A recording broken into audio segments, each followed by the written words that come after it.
When a beloved young nursing aide goes missing, her loved ones are fearing the worst. I felt like, something was off. The more hours and minutes went by, the more worried we got. The initial search uncovers chilling signs of foul play. They noticed that there has been some type of violent struggle here.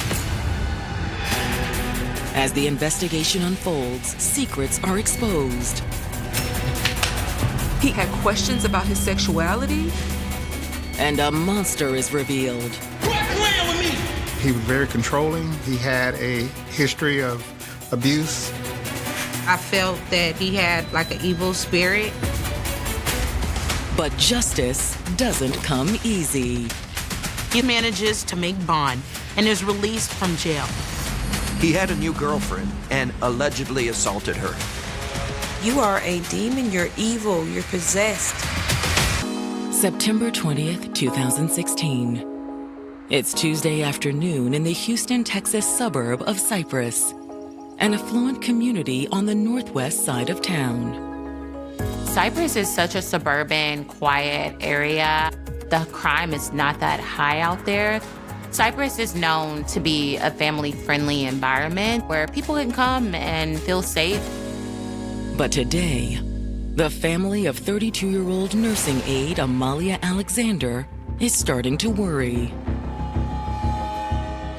Amalia was supposed to pick up her nephews from school that afternoon, but she never showed up. She was supposed to get Laura boys, but when she didn't come, Laura got worried. So I started calling. I'm like, okay, well, let's just see where she at. Phone went to voicemail, and then I got nervous. I felt like, something was off. Hey, sis, give me a call. It was unlike her to be gone and not show up without, at least letting Laura know. When Laura calls Amalia's workplace, there's even more cause for alarm. My sister didn't show up for work. Wait. She didn't call in? She didn't call in, like no call, no show. At first, we tried not to panic, but the more hours and minutes went by, the more worried we got. And once Amalia has been MIA for a full 24 hours, her loved ones decide it's time to take action. We were really worried, and Laura made a police report. I was there, but I just kind of played the background a little bit to be more support for Laura during that time. We haven't heard from her in over 24 hours. She always has her phone on her. It's completely out of character for her to disappear this way. They made an official missing persons report with the Harris County Sheriff's Office. Where is she? What's wrong? A kind and caring person to her core, Amalia Alexander, or Maya to her friends and family, had a bubbly personality and an infectious laugh. Everybody loved Maya. She is so funny. And I smile when I even say her name because she makes everybody happy. She had this laugh. It's hilarious. You would laugh with her laugh. She was a nurse's aide, and she was pursuing her degree at Houston Community College to become a nurse. She was so caring. She loved to bring everybody together. She was just a really sweetheart, an angel on this earth, no matter what. She was a blessing. She's really outgoing, adventurous, beautiful. She was the life of the party, so she liked to have fun. But she wasn't really dating too much. She was focused on school and work. Less than a year earlier, Amalia had gotten out of a tumultuous 7-year relationship. When they broke up, I convinced her to move closer to me. She found the apartment right down the street, and it was pretty cool. And although Amalia wasn't necessarily looking for love, a chance encounter in April 2016 made her think she might like to try again. Hey, how's the day going? Good. She locked eyes with this handsome guy. They ended up chatting and exchanging numbers. The handsome guy was 32-year-old Jarvis Hickerson, And right away, he struck Amalia as a mature, ambitious person. He was a landscaper. He had his own business at the time. I'd love to take you out this weekend if you're free. I'd like that. Before long, Amalia found herself in love again. They were spending a lot of time together, and it started getting pretty serious after just a few months of dating. He was buying her stuff and getting her rings and clothes, taking her to the mall, taking her out to eat. But now Amalia has gone missing, and her loved ones are fearing the worst. Once 24 hours had passed without any sign of Amalia, her family decided to file a missing persons report. It's completely out of character for her to disappear this way. She's not returning or answering any phone calls, and she didn't go to work. Something is going on. It was not like Amalia to not show up for work and to bail on Laura, with the kids and plans with the family and stuff like that. When's the last time you saw her?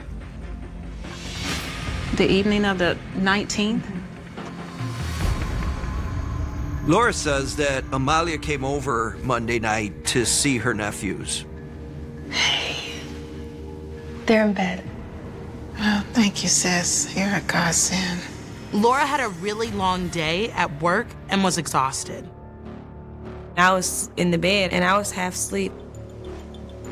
Jarvis is here, so I'm about to head out. I guess he was outside and she was like, I'm about to go to my apartment for a minute. And I'll get the boys from school tomorrow, okay? Just get some rest.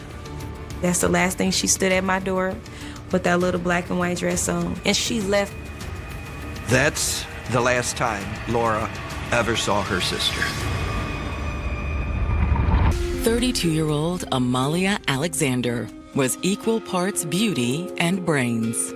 She was an ambitious young lady. She had a lot going for her. She was in the medical field and going to school and just had a bright future ahead of her. After getting out of a tense 7-year relationship, Amalia was seeing someone new. A 32-year-old business owner named Jarvis Hickerson. Jarvis owned a landscaping business and gave Amalia a sense of security she didn't have in her previous relationship. But now Amalia's family is reporting her missing after a stressful 24 hours without any sign of her. They had indicated that they couldn't reach her. She never made it to work, which was unusual for her. So the family knew that something was up, something was wrong, because they talked to her every day. Amalia's sister Laura says the last time she saw Amalia was on the evening of the 19th. Laura believes Amalia left with Jarvis that night, which means Jarvis might be the last person to see Amalia before she disappeared. She's concerned that he could have something to do with her sister's disappearance. After taking down the information from Laura, deputies passed the case over to the Missing Persons Unit. The first thing investigators want to do is speak with Jarvis Hickerson. Hello, is this Mr. Hickerson? Yes. Jarvis is very amenable to the phone call and is providing information. He confirms that he picked Amalia up from her sister's house on the evening of the 19th. I mean, she been having car trouble lately, so I gave her a ride back to her apartment. Jarvis mentions to detectives that he dropped Amalia off at her apartment around 1 a.m. and went immediately home after. He also admits that their relationship has been rocky lately. Unfortunately, we've been reevaluating our relationship, we've been seeing other people. In fact, Jarvis says he isn't the only man Amalia has been seeing. He thought Amalia had went to Florida and was staying with a guy. He said, I haven't seen her, I've never heard from her. Do you know this guy's name? Unfortunately, no. I think he's someone she used to date before me. Jarvis says he's been really concerned for Amalia's safety ever since he heard she hasn't been in contact with her family. He's tried calling, he's tried texting. He even became so worried he called her job, but there was no response.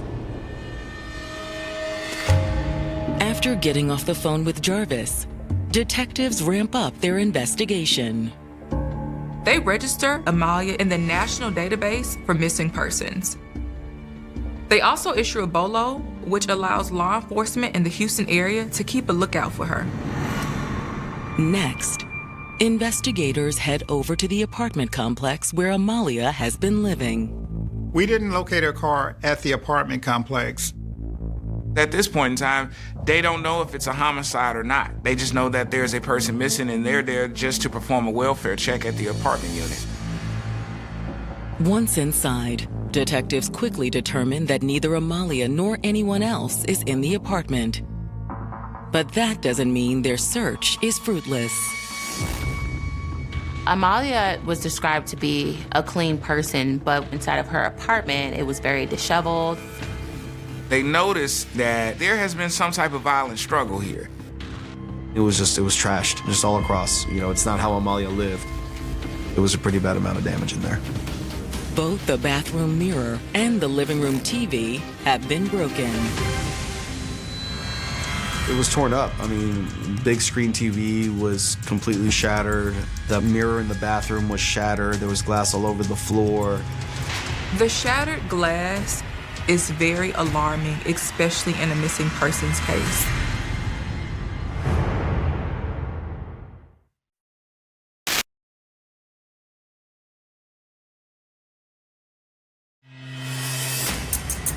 Houston detectives have just found evidence of a violent struggle inside the home of missing 32-year-old nursing aide, Amalia Alexander.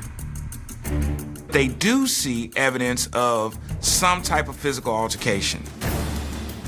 The apartment is in disarray, and it looks like there had possibly been a fight in there or a struggle. Was Amalia attacked inside her own apartment? Detectives want to see if there's any signs of a break-in. Perhaps Amalia confronted an intruder and it went badly for her. But there's no indication that someone broke in. The evidence leads detectives to one conclusion. It's clear that this is an inside job. Someone that Amalia knew. Detectives head to the complex's main office to inquire about surveillance footage. Surveillance footage would be pivotal in this case if police could see who entered and exited that apartment. Unfortunately, the complex's only security cameras are located at the front gate. Management tells them we have to get with the company that controls that and we'll get that to you. In the meantime, apartment management has some other important information to share with detectives. Amalia had been in contact with management asking to move to another unit because she felt like she was being stalked, harassed. Amalia didn't give any names, but she did say that she was being harassed by an ex-partner. Detectives start reaching out to Amalia's family and friends, trying to identify the mysterious ex-boyfriend. Upon their investigation, they come across a name: Desmond Price. And what detectives learn about Desmond sets off some alarm bells. Desmond has had a history of violence against Amalia. Sometime in 2010, Amalia had to file a police report for Desmond cutting her with a knife.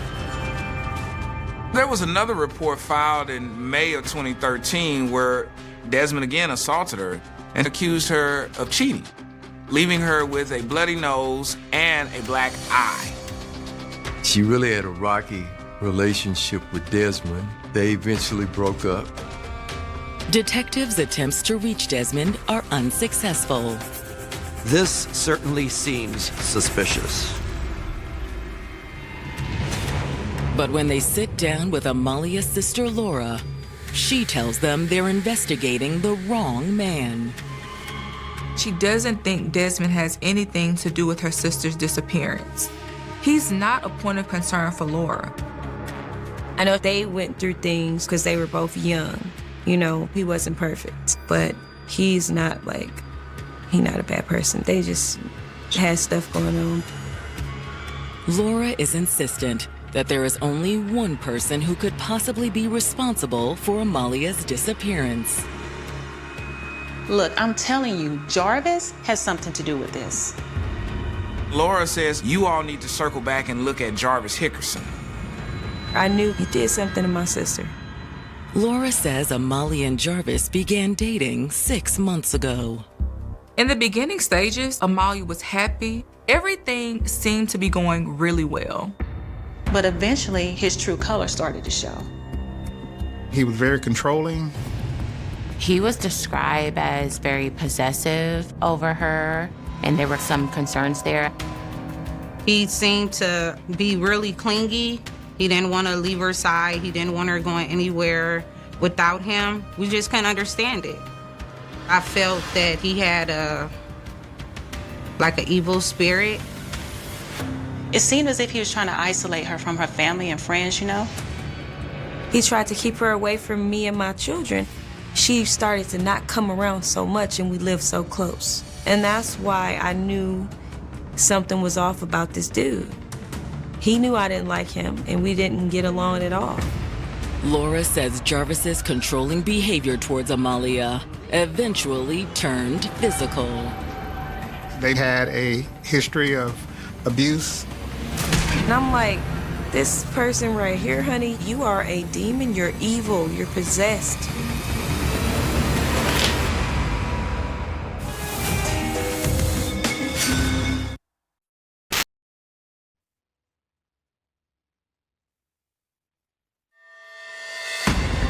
After discovering that Amalia Alexander was being harassed by an ex-boyfriend in the days leading up to her disappearance, Houston detectives thought an old flame named Desmond Price could be responsible. But Amalia's sister Laura is convinced there's only one man who could be involved: Amalia's most recent boyfriend, Jarvis Hickerson. Laura tells detectives that Jarvis has been physically and verbally abusive. His main goal was to isolate and control Amalia. It's none of your business. Amalia would get a cell phone, and he would break the cell phone because he was very jealous and didn't want her communicating with other guys and things like that. I'm like, you are a demon, you're evil, you're possessed.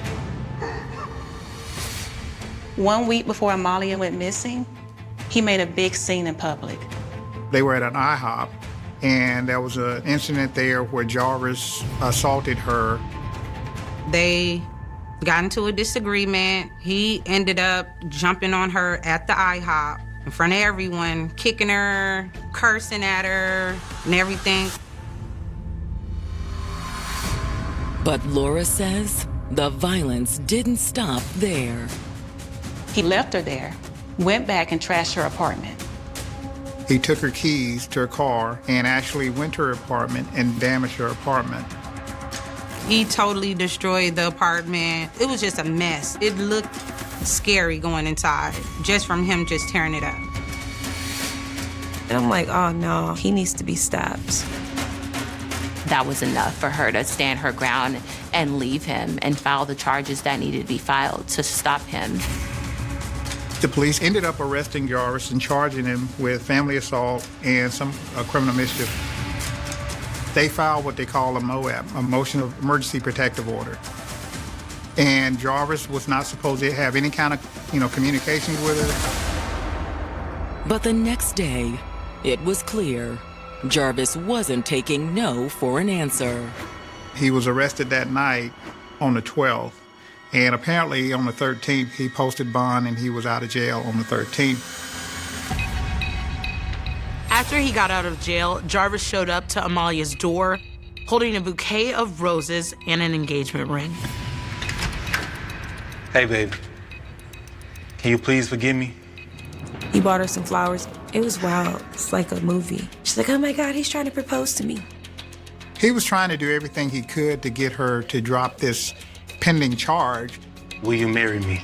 However, Amalia was having none of it. Amalia slams the door in his face and says, leave. Hell no. That's what I say. In the meantime, Amalia reaches out to the apartment complex to request a change of apartment. So, do you think that he held a vendetta against her because she rejected him? Well, that's not the only reason. Laura says Jarvis had some secrets he didn't want to get out. Jarvis had questions about his sexuality and was upset that Amalia knew. She said that he messed with dudes.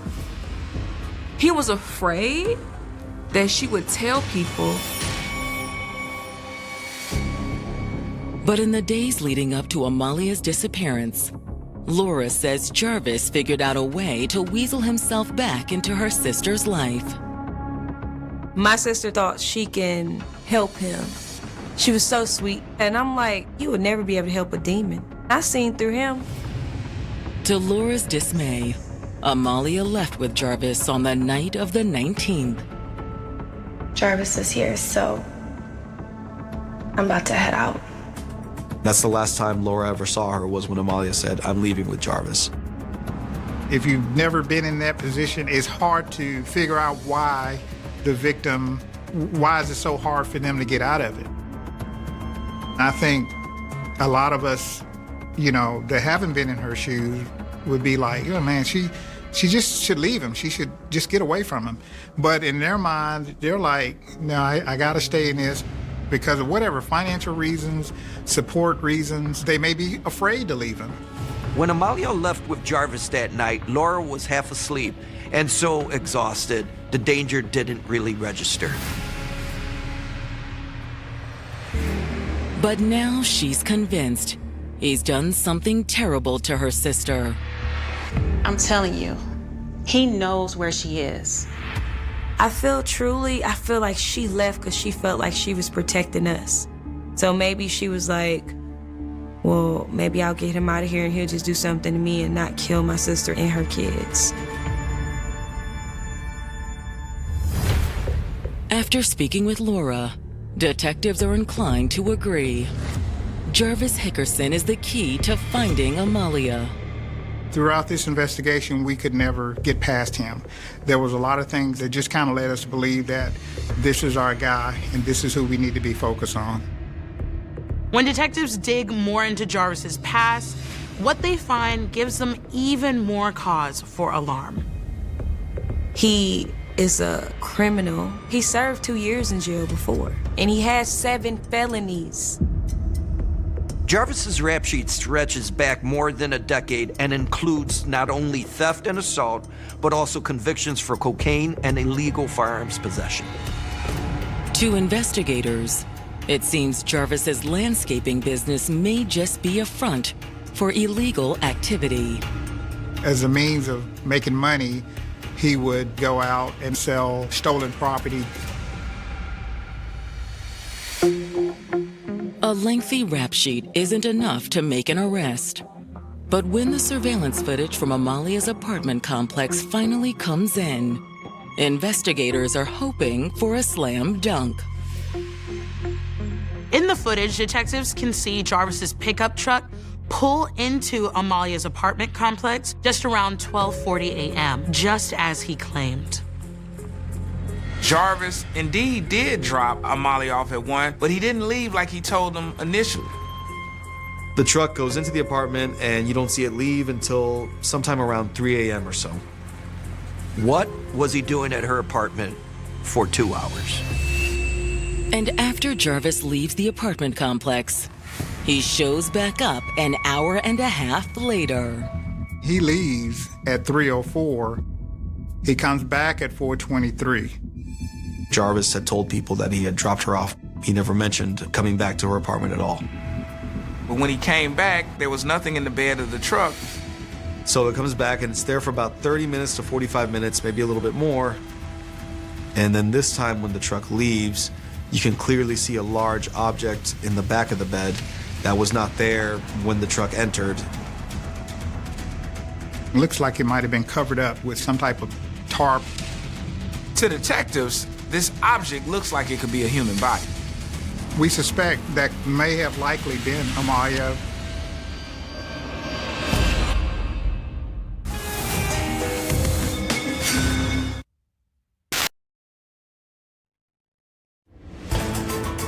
After reviewing surveillance footage of 32-year-old Jarvis Hickerson driving in and out of Amalia Alexander's apartment complex on the night she went missing, Houston police are more convinced than ever that he's involved in her disappearance. There's what appears to be a large object in the back of the truck. It looks like it might have been covered up with some type of tarp. We suspect that may have likely been Amalia's body. On September the 23rd, they head to Jarvis' house with the warrant in hand with the intention of arresting him. He was actually staying at a family member's place at the time. As police are monitoring the house, they see Jarvis pull up in that same truck from the surveillance footage. Go, go, go, go, go, go. Stay right there. Jarvis Hickerson. Yeah. You're under arrest. Fortunately, police are able to take Jarvis into custody without incident. While deputies transport Jarvis to jail, detectives search the truck and find something that makes them confident they're on the right track. They found a bone in the truck bed, which was a huge discovery. The bone fragment prompts detectives to search the rest of the home. And it doesn't take long to find more unsettling evidence. While we were there, we actually came across Amalia's car covered with a tarp. Jarvis had a trailer and some other tools, lawn tools there. The trailer had been reported stolen. Inside of that trailer, they discover shears, they discover a shovel and a saw, which they believe to have blood on it. They took DNA, swabs of everything. After completing the search, detectives head back to the station to interview Jarvis. I knew from that point when I started talking to him that it was going to be one of those cases where he's probably not going to admit to it, but let me just do what I do to see if he would finally come around. Jarvis refuses to give any sort of statement. Jarvis asserts his Fifth Amendment right and remains silent.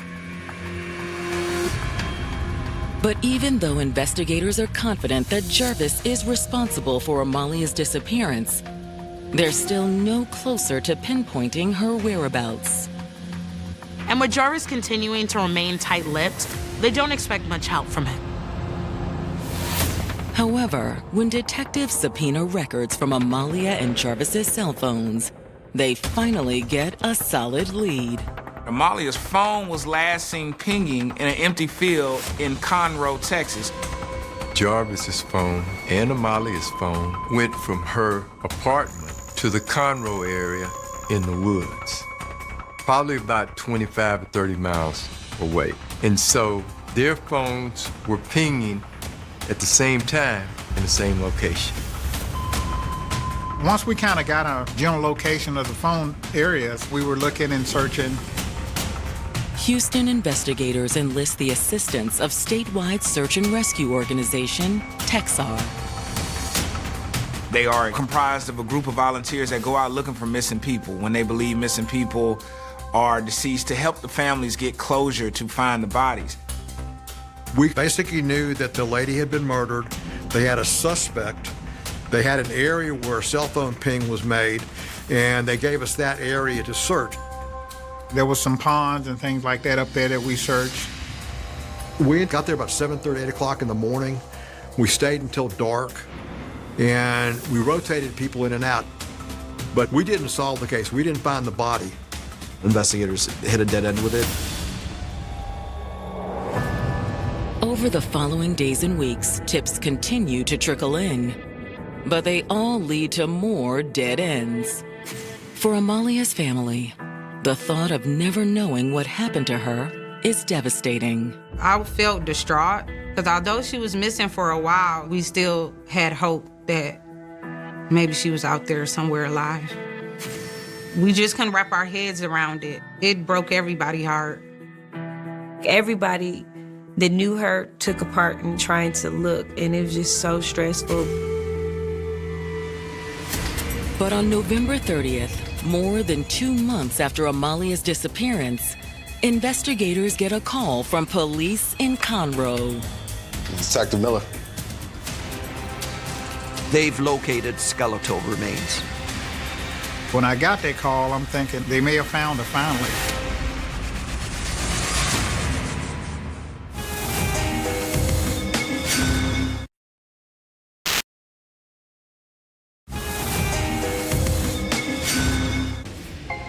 Detective Miller. Houston detectives have just received word that human remains have been located near where searches for missing 32-year-old Amalia Alexander took place 2 months earlier. When I got that call, I'm thinking they may have found her finally. And as morbid as it may sound, I was hoping it was her because I wanted to give the family some closure. I didn't want them to have to go wondering where her body was. Harris County investigators immediately head to the scene. It was some woods near a church. We were able to determine that those skeletal remains consisted of a skull with some teeth, a rib, leg bone. There was also some pink nails that we found. Her sister talked about she used pink nail polish, to paint her nails. She was polishing her nails pink before her disappearance. After the remains are sent to the crime lab, the tragic reality is confirmed. Unfortunately, it was Amalia. They was able to identify her because of my DNA. When I went to do the DNA, the lights was flickering, and I'm like, her spirit is with us. I'm a firm believer of all that. I was angry for a really long time. Like, why, my sister? Why this way? Yeah, rough day. We figured that might be the end result. We just couldn't believe that could happen to her. However, the level of decomposition means there's one thing investigators can't determine. The medical examiner, they ruled it a homicide, but could not determine the cause of death. Based on the body being exposed to the environment, to the wildlife for weeks, an autopsy could not be performed by the ME. Even without an official cause of death, detectives are ready to confront Jarvis Hickerson, hoping this time he will confess. I tried to talk to him a second time.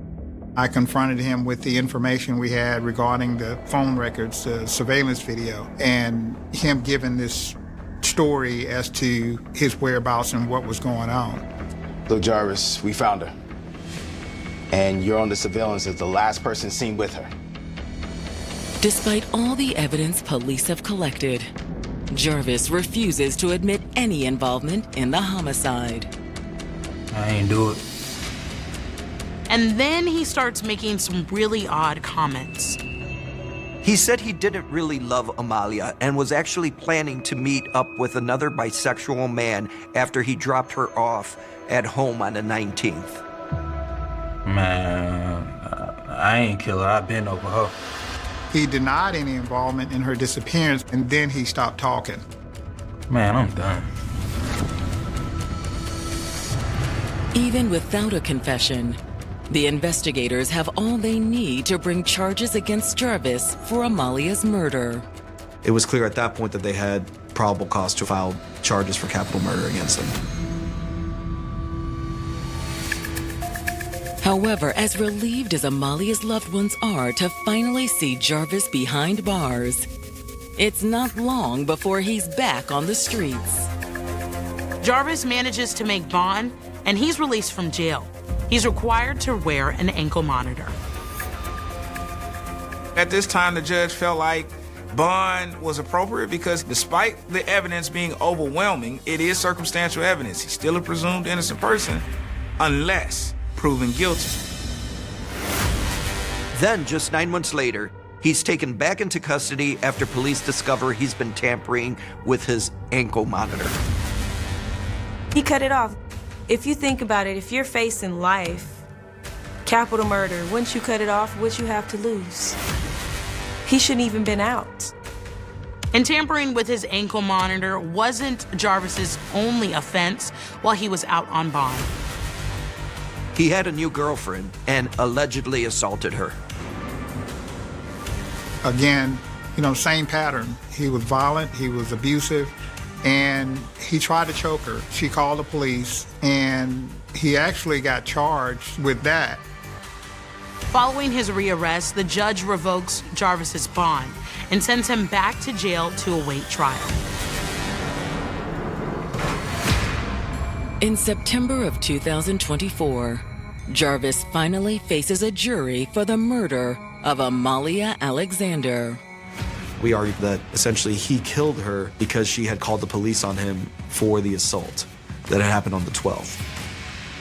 He had such a long, lengthy criminal history that he felt if she pursued the charges that he would go to prison for a very long time. So that was his biggest concern. The details of the murder itself remain murky, but prosecutors believe that when Jarvis dropped Amalia off at her home on the night of September 20th, they got into a heated argument. She already had some damage to her apartment from when he trashed it on September 12th. But even more damage was done on this night. In his rage, he attacked her, causing her to sustain injuries.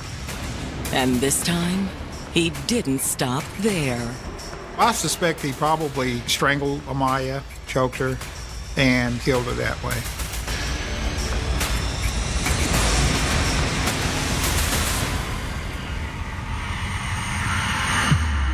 As Jarvis tried to clean up the scene, he panicked and stopped midway, opting to move Amalia's body to another location.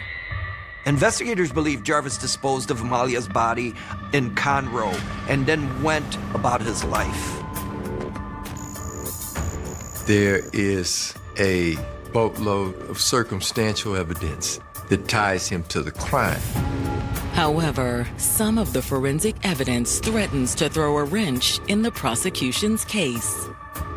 Shockingly, when the bone fragment found in Jarvis's truck was sent in for testing, they determined that it didn't belong to Amalia.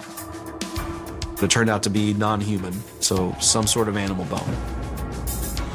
It also turned out that all the items from Jarvis's trailer tested negative for blood and negative for Amalia's DNA. They really didn't find anything that they could tie to Amalia or this case back there. It was all landscaping equipment. Just coincidentally, the same type of equipment you would need to bury somebody in the woods. But despite the lack of direct evidence, the prosecution's case is enough to convince the jury. Jarvis is convicted of capital murder, which comes with an automatic sentence of life in prison without parole. That was the best news, that the jury heard us. They had sympathy for what Maya went through. However, for Amalia's sister Laura, it's still not enough. What's the point of being Texas if you can't get the death penalty? That's what I wanted, and I don't understand why they didn't throw that in there. I'm not satisfied at all, but that's fine. When I gave my victim impactment statement, I said everything I wanted to say, especially calling him a monster. We got our vengeance. I just wanted to smile in his face and look him in his eyes, and that's what pushed his buttons to let him know that you thought you got away, didn't you? He got so mad and stood up looking crazy. I think he said this is bullshit. He kept saying he doesn't want to hear it. His voice was so deep, it was like demonic. It was kind of scary. When Amalia Alexander met Jarvis Hickerson, she never could have expected what was to come. She had so much ahead of her and opportunities ahead of her, and unfortunately, she ran across a man. October 3rd, SIL 1984 began like an ordinary school day in Queensville, Ontario, but before the day was over, a 9-year-old girl named Christine Jessup would disappear, setting in motion one of the most painful and consequential murder investigations in Canadian history. 36 years later, investigators would finally identify the man they believed responsible. But by then, the case had already passed through a wrongful conviction, a devastating miscarriage of justice, years of unanswered questions, and a forensic breakthrough that seemed almost impossible when Christine vanished. The first shock came quickly. Christine had gone missing from her home in Queensville, just north of Toronto, and the search for her began as a missing child investigation. Nobody in that first terrible stretch of hours could know how long the search for answers would last. Nobody could know that evidence collected after her death would eventually survive long enough to be examined with technology that did not yet exist. And nobody could know that the investigation would eventually expose not only the identity of the person police believed had killed Christine, but also the extraordinary consequences of having focused on the wrong man. Christine was 9 years old. Her disappearance transformed the quiet community of Queensville into the center of a national story. Investigators searched for her. Family members waited desperately for news. The case quickly became more than a missing person investigation when Christine's body was discovered more than 2 months later in Durham Region near Sunderland. She had been sexually assaulted and murdered. The little girl who had disappeared on October 3rd was now the victim of a homicide, and the question confronting investigators became brutally simple. Who had taken Christine? Who had killed her? And why? The investigation would soon turn towards someone who lived close to the Jessup family. Guy Paul Morin was Christine's neighbor. He became a focus of suspicion, and eventually the entire weight of the investigation began moving toward him. The tragedy was that Morin was innocent, yet suspicion hardened into accusation. Accusation became prosecution, and prosecution became conviction. On July 30th, still 1992, Morin was convicted of Christine's murder and sentenced to life in prison. The case appeared to have an answer, but the answer was wrong. DNA testing would eventually expose that fact, and on January 23rd, still 1995, almost 10 years after Morin was first arrested and after 2 trials, he was exonerated. The evidence that cleared him was DNA, evidence that had not been available when the original investigation and trials took place. That reversal changed the case forever. Christine's murderer was still free. The man who had spent years carrying the label of killer had been wrongly convicted, and the investigation now had to confront a horrifying possibility. The real offender had never been properly identified. For Christine's family, this meant the nightmare had no end. They had lost their daughter, watched another man become imprisoned for her death, and then watched that conviction collapse. The case had become a symbol of how badly a criminal investigation could go wrong when investigators became convinced they had found the answer before the evidence truly supported it. A major public inquiry later examined the Morin case. The inquiry reviewed enormous volumes of evidence and testimony and documented serious problems in the investigation and prosecution. Canada's Department of Justice has described the case as an example of a miscarriage of justice, noting that Morin's exoneration came through DNA testing and that the real killer remained unidentified until much later. But while the legal system was forced to reckon with what had happened to Morin, another mystery remained buried inside the original evidence. Somewhere in the material collected during the investigation was a biological clue belonging to the actual offender. The clue did not have a name. It did not provide a photograph. It did not tell investigators where the man lived. It simply carried his genetic identity. For decades, that was not enough. Technology had not yet reached the point where investigators could use the evidence in the way they eventually would, but the DNA remained. It waited. Christine's murder had happened in an era before modern forensic genealogy became a powerful investigative tool. Investigators could compare biological evidence with known samples, but if the offender's DNA was not already connected to a person in a usable database, the profile could remain anonymous. The result was a strange kind of evidence. Investigators could know that the biological material belonged to a particular individual, yet still have no idea who that individual was. The DNA could prove that the wrong man had been convicted. It could point toward an unknown offender, but it could not simply announce his name. That silence lasted for decades.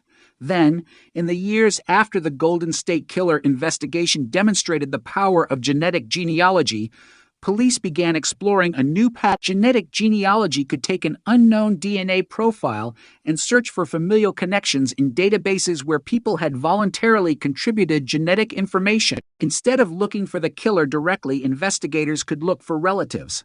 A distant cousin could become a clue. A family tree could become a map. A name hidden behind generations of ancestry could eventually become the identity of a suspect. That was the approach Toronto police used in Christine's case. In 2020, investigators announced that they had positively identified the person responsible for the DNA recovered from Christine's underwear. His name was Calvin Hoover. He had been 28 years old in 1984. He was known to the Jessup family, and he had died in 2015. The announcement came on October 15th, SIL 2020, and it stunned the public because the identity had remained hidden for 36 years. Police Chief James Raymer made the announcement carefully. He emphasized that there was no celebration in the discovery. Christine was still dead. Her family had still endured decades of pain, and the man police identified could never stand trial because he was already dead. But investigators had finally answered the question that had haunted the case for more than 3 decades. According to Toronto police, if Hoover had still been alive, they would have arrested him for Christine's murder. The identification was based on DNA evidence and genetic genealogy. Police had a biological sample recovered from Christine's clothing. Investigators used genetic genealogy and open-source genetic databases in the United States to search for familial connections. Those connections allowed them to construct family trees and eventually identify Hoover as the likely source of the DNA.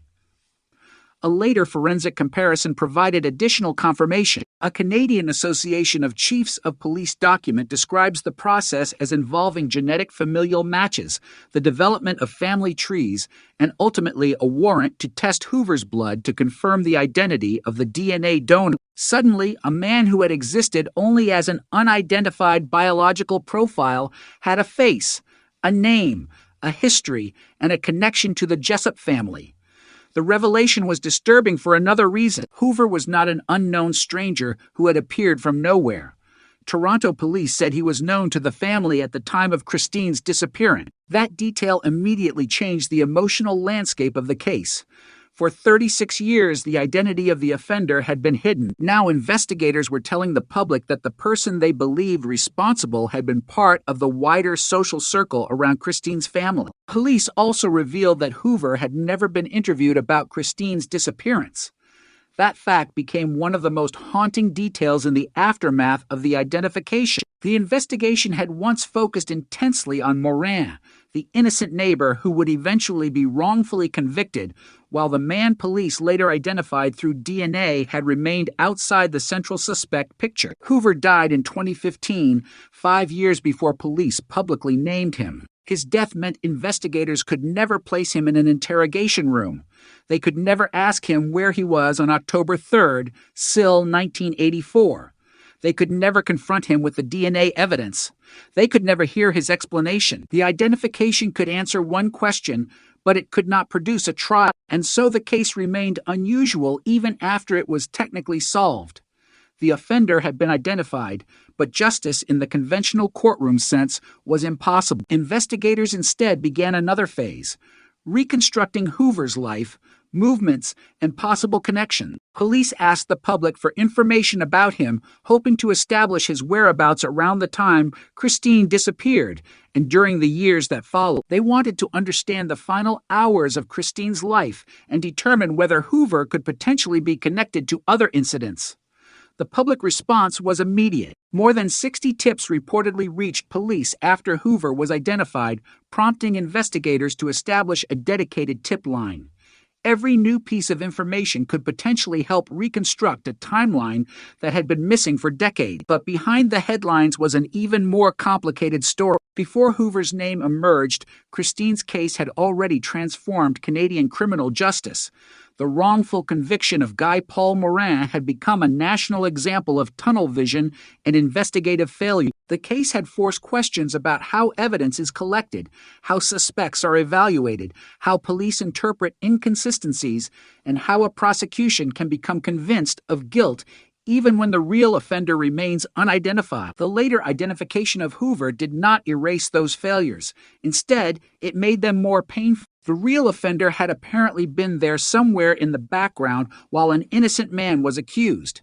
The DNA that eventually pointed toward Hoover was also the evidence that had helped clear Moran. In that sense, the same science played two roles separated by decades. First, DNA demonstrated that the conviction of Guy Paul Moran could not stand. Later, improved DNA analysis and genetic genealogy helped investigators identify the man police believed was responsible for Christine's death. It was an extraordinary transformation. In the early years of the case, forensic science was not advanced enough to prevent the wrongful conviction. By 2020, forensic science had advanced far enough to identify a deceased suspect through genetic relationships. The evidence had remained, the science had changed, and Christine's name had never disappeared. For her family, however, the discovery was not simply a scientific triumph. It was the reopening of wounds that had never completely healed. 36 years is an enormous amount of time. A 9-year-old child would have become an adult, perhaps a parent, perhaps a professional, perhaps a completely different person than anyone could have imagined in 1984. Christine never had that chance. Her family lived with the absence. Moran lived with the consequences of a wrongful conviction. And somewhere in the background of the story was Calvin Hoover, the man police would eventually identify through DNA as the likely offender. When the announcement finally came, Chief Raymer made one thing clear. Identifying Hoover did not mean the story was over. It was only the first major answer in an investigation that still had questions. Police wanted to know more about Hoover's movements, his relationships, his activities, and his possible connection to Christine's final hours. The cold case had finally produced a name, but a name was not the same thing as a complete explanation. 36 years had passed, and investigators now had to work backward through time. They had to reconstruct a life that had already ended. They had to examine a past that had been buried beneath decades of memories, records, and unanswered questions. And at the center of it all remained one 9-year-old girl from Queensville whose disappearance on an October afternoon had set off a chain of events that would reshape a family, wrongfully imprison an innocent man, expose failures in the justice system, and eventually push Canadian investigators toward one of the most remarkable forensic breakthroughs in the country's history. Christine Jessup had disappeared in 1984. Her killer remained unidentified for 36 years. Then, in October 2020, the silence finally broke. The DNA had a name. The name was Calvin Hoover, but the deeper question remained. How had the investigation missed him for so long? October 3rd, SIL 1984, was the kind of day that should have ended with a child coming home, a family sitting down to dinner, and another ordinary evening passing unnoticed into the next. Instead, it became the first page of a case that would haunt Canada for decades. Christine Jessup was 9 years old when she disappeared from her home in Queensville, Ontario. She had been living with her mother, Janet, and the family's ordinary routines suddenly collapsed when Christine was nowhere to be found. The search began quickly, but every hour without her made the situation more frightening. A missing child creates a particular kind of panic because the possibilities are almost endless. A child could have wandered away. She could have gone somewhere with friends. She could have been injured. Or, in the possibility nobody wanted to say aloud, someone could have taken her. Investigators had to work with incomplete information while Christina's family waited for the telephone to ring. The community was pulled into the search. The disappearance became a source of growing concern, and police began assembling the timeline of Christine's final known movements. There was no way to know then that the investigation would eventually become one of Canada's most scrutinized murder cases, or that the person initially placed under suspicion would spend years fighting to prove he was innocent. The first objective was simply to find Christine alive. But the search ended in the worst possible way. More than 2 months after her disappearance, Christine's body was discovered in a wooded area near Sunderland in Durham region. The missing child case became a murder investigation. The discovery transformed every earlier question. Police were no longer trying to determine where Christine had gone. They were trying to reconstruct what had happened to her and identify the person responsible. The forensic examination became critical. Evidence was collected from Christine's body and clothing, including biological material that would eventually become the most important clue in the entire investigation. At the time, however, the significance of that evidence could not be fully understood. The technology available to investigators in 1984 was nowhere near what it would become decades later. A biological trace could potentially help establish facts about the crime, but the modern ability to identify a person through a detailed genetic profile was still developing. Investigators therefore had to rely heavily on interviews, witness accounts, physical evidence, and the reconstruction of Christine's movements. The investigation naturally focused on people who lived near the Jessup family and those who might have had access to Christine. One of those people was Guy Paul Moran. Moran was Christine's neighbor. He lived close to the Jessup family, and investigators eventually began treating him as a major suspect. The circumstances surrounding the case created an atmosphere where suspicion could grow rapidly. A child had disappeared from a relatively small community. Her body had been found weeks later. Police needed answers. The public wanted answers. Christine's family desperately needed answers. Under those pressures, the investigation increasingly centered on Moran. What followed became one of the most consequential examples of wrongful conviction in Canadian legal history. Moran was arrested and charged. Prosecutors eventually presented a case against him, and the investigation increasingly treated him as though he were the person responsible. The problem was that he was not. Years later, DNA testing would prove that Moran was not the source of the biological material recovered in connection with Christine's murder. But before that happened, suspicion had already hardened into a prosecution. The case against Moran became increasingly difficult to separate from the investigative assumptions that had formed around him. This is one of the most disturbing features of the Christine Jessup story. The investigation did not simply fail to identify the real killer. It became convinced that an innocent man was the killer. And once that conviction took hold, evidence could be interpreted through that lens. The consequences were enormous. Moran's first trial ended without a conviction, but prosecutors pursued the case again. In 1992, he was convicted of Christine's murder and sentenced to life in prison. The verdict appeared to bring the case to a conclusion. Newspapers could report that Christine's killer had finally been found. The public could believe that the nightmare had an ending. But the truth was still buried inside the evidence. The real offender remained free. The wrong man was imprisoned. Christine's family still did not have the complete truth. The case was not solved. It had simply been given the appearance of being solved. That illusion would eventually collapse. DNA testing became the turning point. By the early 1990s, forensic DNA technology had advanced dramatically. Investigators and lawyers could now perform genetic comparisons that were impossible during the original investigation.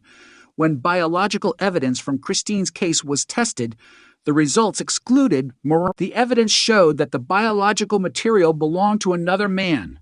The conviction could no longer stand. On January 23, SIL 1995, Guy Paul Moran was exonerated. The man who had spent years carrying the label of murderer was officially cleared. The impact was enormous. The justice system had convicted the wrong person. An innocent man had lost years of his life, and Christine's real killer remained unidentified. The case therefore became more complicated rather than simpler. Investigators had to accept that the person they had spent years pursuing was not responsible. They were back where they had started, except now they had something that the original investigation had lacked: a DNA profile belonging to the actual offender. The evidence could tell them that Moran was innocent. It could tell them that another man had contributed the biological material. But it still could not tell them his name. The unidentified offender had become a genetic ghost. The police knew he existed. They knew his biological profile was connected to Christine, but without a matching sample, the profile could not be attached to a person. The case entered a long period of uncertainty. Investigators continued working, but the passage of time created enormous obstacles. Witness memories faded. People moved away. Some died. Records became harder to reconstruct. The community changed. Christine's family aged. Moran attempted to rebuild his life after the devastation of his wrongful conviction, and the man responsible for Christine's death remained unidentified. Yet the biological evidence stayed in the case file. That detail would become crucial decades later.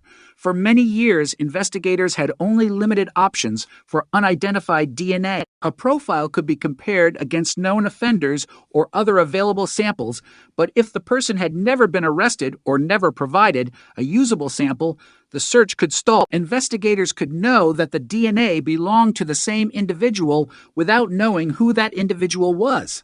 That was exactly the situation in Christine's case. The evidence was powerful but incomplete. The offender had left behind his biological identity, but not his name. Then forensic science began to change the rules. Genetic genealogy emerged as a new investigative technique. Instead of searching only criminal DNA databases, investigators could search genealogical databases for relatives of an unidentified person. The method had already attracted international attention after it helped identify suspects in long unsolved cases. For police investigating Christine's murder, it offered a possibility that did not exist in 1984, 1992, or even 1995. They could potentially take the unknown DNA profile and search outward through family relationship. The goal was not necessarily to find the killer directly, it was to find his relative. From those relatives, investigators could reconstruct family trees. From the family trees, they could identify possible candidates. Then, traditional police work could determine whether one of those candidates could have been connected to the crime. It was an entirely different way of approaching the problem. Instead of asking, "Where is the offender?" investigators could ask, "Where is his family?" That shift would eventually transform Christine's case. But first, investigators had to deal with a painful history. The wrongful conviction of Guy Paul Morin had become a national lesson in tunnel vision. A public inquiry examined the investigation and prosecution, documenting serious problems in the way the case had been handled. The case became an example of how investigators can become committed to a particular theory and then interpret evidence through that theory. Morin's wrongful conviction demonstrated the cost of that failure. It also changed the way Canadian authorities thought about miscarriages of justice. Christine's case was therefore no longer simply a murder investigation. It was also a cautionary tale about the justice system itself. Every future investigator working on the file inherited that history. They knew that another mistake could have devastating consequences. They had to be certain. The evidence needed to lead them rather than the other way around. That became especially important when genetic genealogy entered the picture. A genealogical connection could identify a family, but it could not automatically prove that a particular person was responsible for a murder. Investigators had to treat it as a lead. They had to verify it independently. They had to obtain a direct DNA comparison. They had to establish a chain of evidence strong enough to withstand scrutiny. The lessons of Morin's wrongful conviction were still there. The investigation could not afford another rush to judgment. The new technology, therefore, came with an enormous responsibility. It had to be used carefully. It had to produce evidence rather than assumption. And when investigators finally began using genetic genealogy in Christine's case, they were not simply searching for a suspect. They were attempting to solve a case that had already demonstrated how dangerous it could be to believe an answer before proving it. The DNA profile had remained unidentified for decades, but now investigators had a new tool. They could follow genetic relationships into the past. Somewhere within those relationships could be the name they had been missing since 1984. And as researchers began examining the genetic data, the search started moving away from the anonymous profile and toward a family. The possibility was extraordinary. 36 years after Christine disappeared, the killer might finally be reachable through relatives who had no idea that their DNA could become part of a murder investigation. The search was about to enter territory that detectives from 1984 could never have imagined. The case had survived because the evidence had survived. The DNA had waded through the wrongful conviction, the exoneration, the public inquiry, and decades of frustration. Now investigators were finally learning how to follow it, and somewhere at the end of that genetic trail was a man named Calvin Hoover. For years, the DNA recovered from Christine Jessup's clothing was little more than a silent signature. Investigators knew it belonged to the man responsible for the biological evidence, but they did not know his name. That uncertainty had already produced one devastating consequence. Guy Paul Morin had been convicted of a crime he did not commit. By the time DNA testing cleared him in 1995, the investigation had been forced back to its most painful question. If Morin was innocent, then who had killed Christine? The answer was somewhere inside the evidence, but the technology needed to reach it had not yet arrived. For more than 2 decades, the unidentified profile remained a genetic fingerprint without a face. Then the world of criminal investigation began changing. Investigative genetic genealogy emerged as a new way of approaching unidentified DNA. Instead of searching only for a direct match inside police databases, investigators could search for relatives of the unknown person through genetic genealogy resources, reconstruct family trees, and use those relationships to narrow an enormous field of possibility. Toronto Police eventually became one of the Canadian agencies at the forefront of this approach. The service formally adopted investigative genetic genealogy technology in 2019, and the technique would become an important part of its cold case strategy. But Christine's case was different from a routine cold case. It carried the weight of a wrongful conviction that had already demonstrated how dangerous assumptions could be.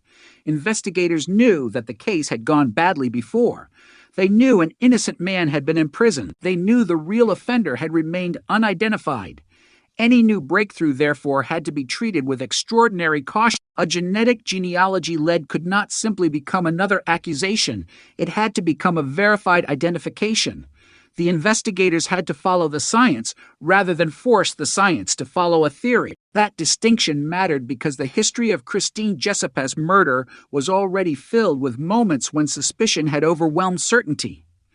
Now the evidence itself would have to lead the way. The cold case team returned to the biological evidence preserved from the original investigation. Somewhere inside that material was the genetic identity of the person who had sexually assaulted and killed Christine. The profile had already performed one crucial task years earlier. It had helped establish that Morin was not the donor of the semen stains found on Christine's underwear. Now, the same evidence could potentially perform another. It could help identify the real offender. The search began with the unknown profile and moved outward through genetic relationships. This was not a simple database query. Investigative genetic genealogy is essentially a reconstruction problem. A genetic relationship might indicate a distant relative rather than the person who left the evidence. That relative could have thousands of other relatives. Investigators and genealogists must examine relationships, historical records, locations, marriages, births, deaths, and family structures, gradually reducing the possibility. A promising lead is only the beginning. The real objective is to build a defensible path from the unknown DNA to a specific individual. In Christine's case, that path eventually began pointing toward a man named Calvin Hoover. Hoover was not a random name pulled from an enormous population. Toronto police later announced that he had been known to the Jessup family at the time Christine disappeared. He had been 28 years old in 1984. He lived in Toronto, and police eventually determined that his DNA was connected to the biological material recovered from Christina's underwear. That revelation was extraordinary. For 36 years, investigators had been searching for an unknown offender. Now they had a person whose genetic profile corresponded to the evidence. But investigators still needed confirmation. The genealogy work had generated the lead. The next step was forensic verification. The police could not simply announce that Hoover was the killer because a genealogical investigation had pointed toward him. They needed to establish that the biological material really came from Hoover. That meant obtaining a reference sample and conducting a direct forensic comparison.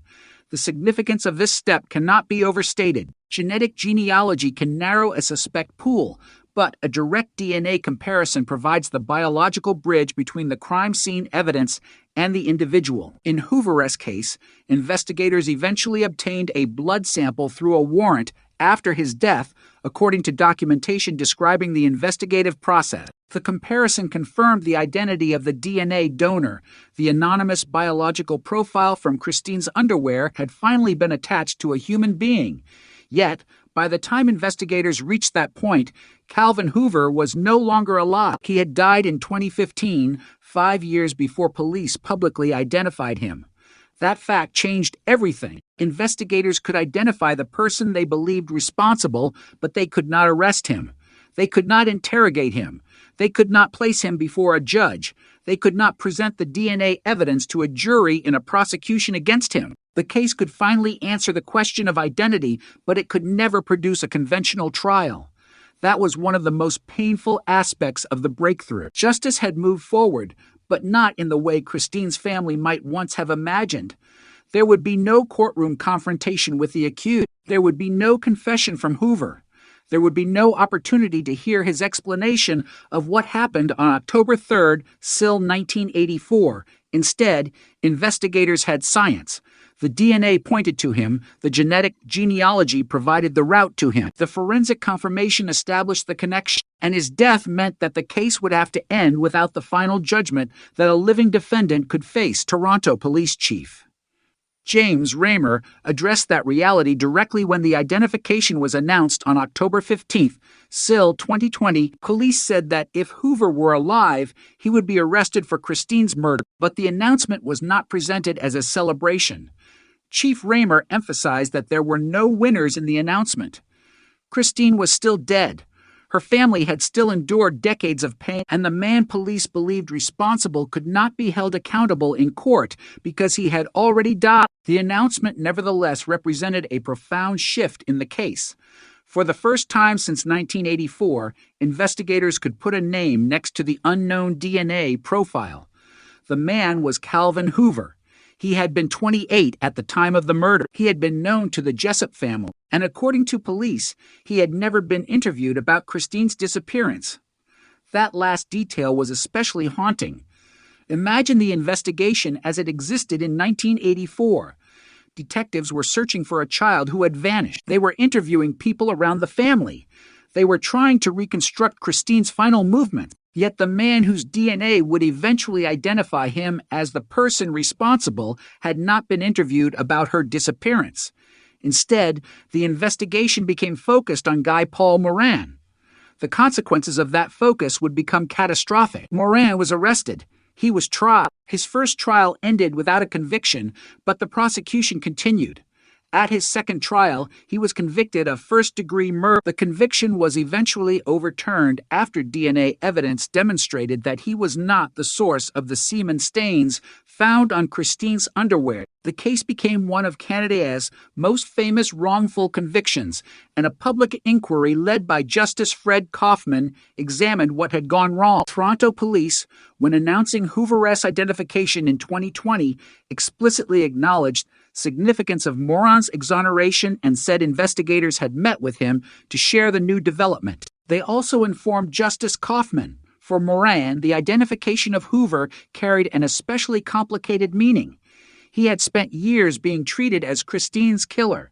He had lived through the destruction of his reputation and freedom. DNA had eventually proven him innocent. Now the same investigation had produced the name of the man police believed had actually contributed the biological evidence. The discovery did not give Moran back the years he had lost, but it provided something that had been missing for decades. Confirmation that investigators had been looking in the wrong direction. The new identification, therefore, had two sides. It answered one question about Christine's murder, but it also reopened the memory of how the wrong man had been accused.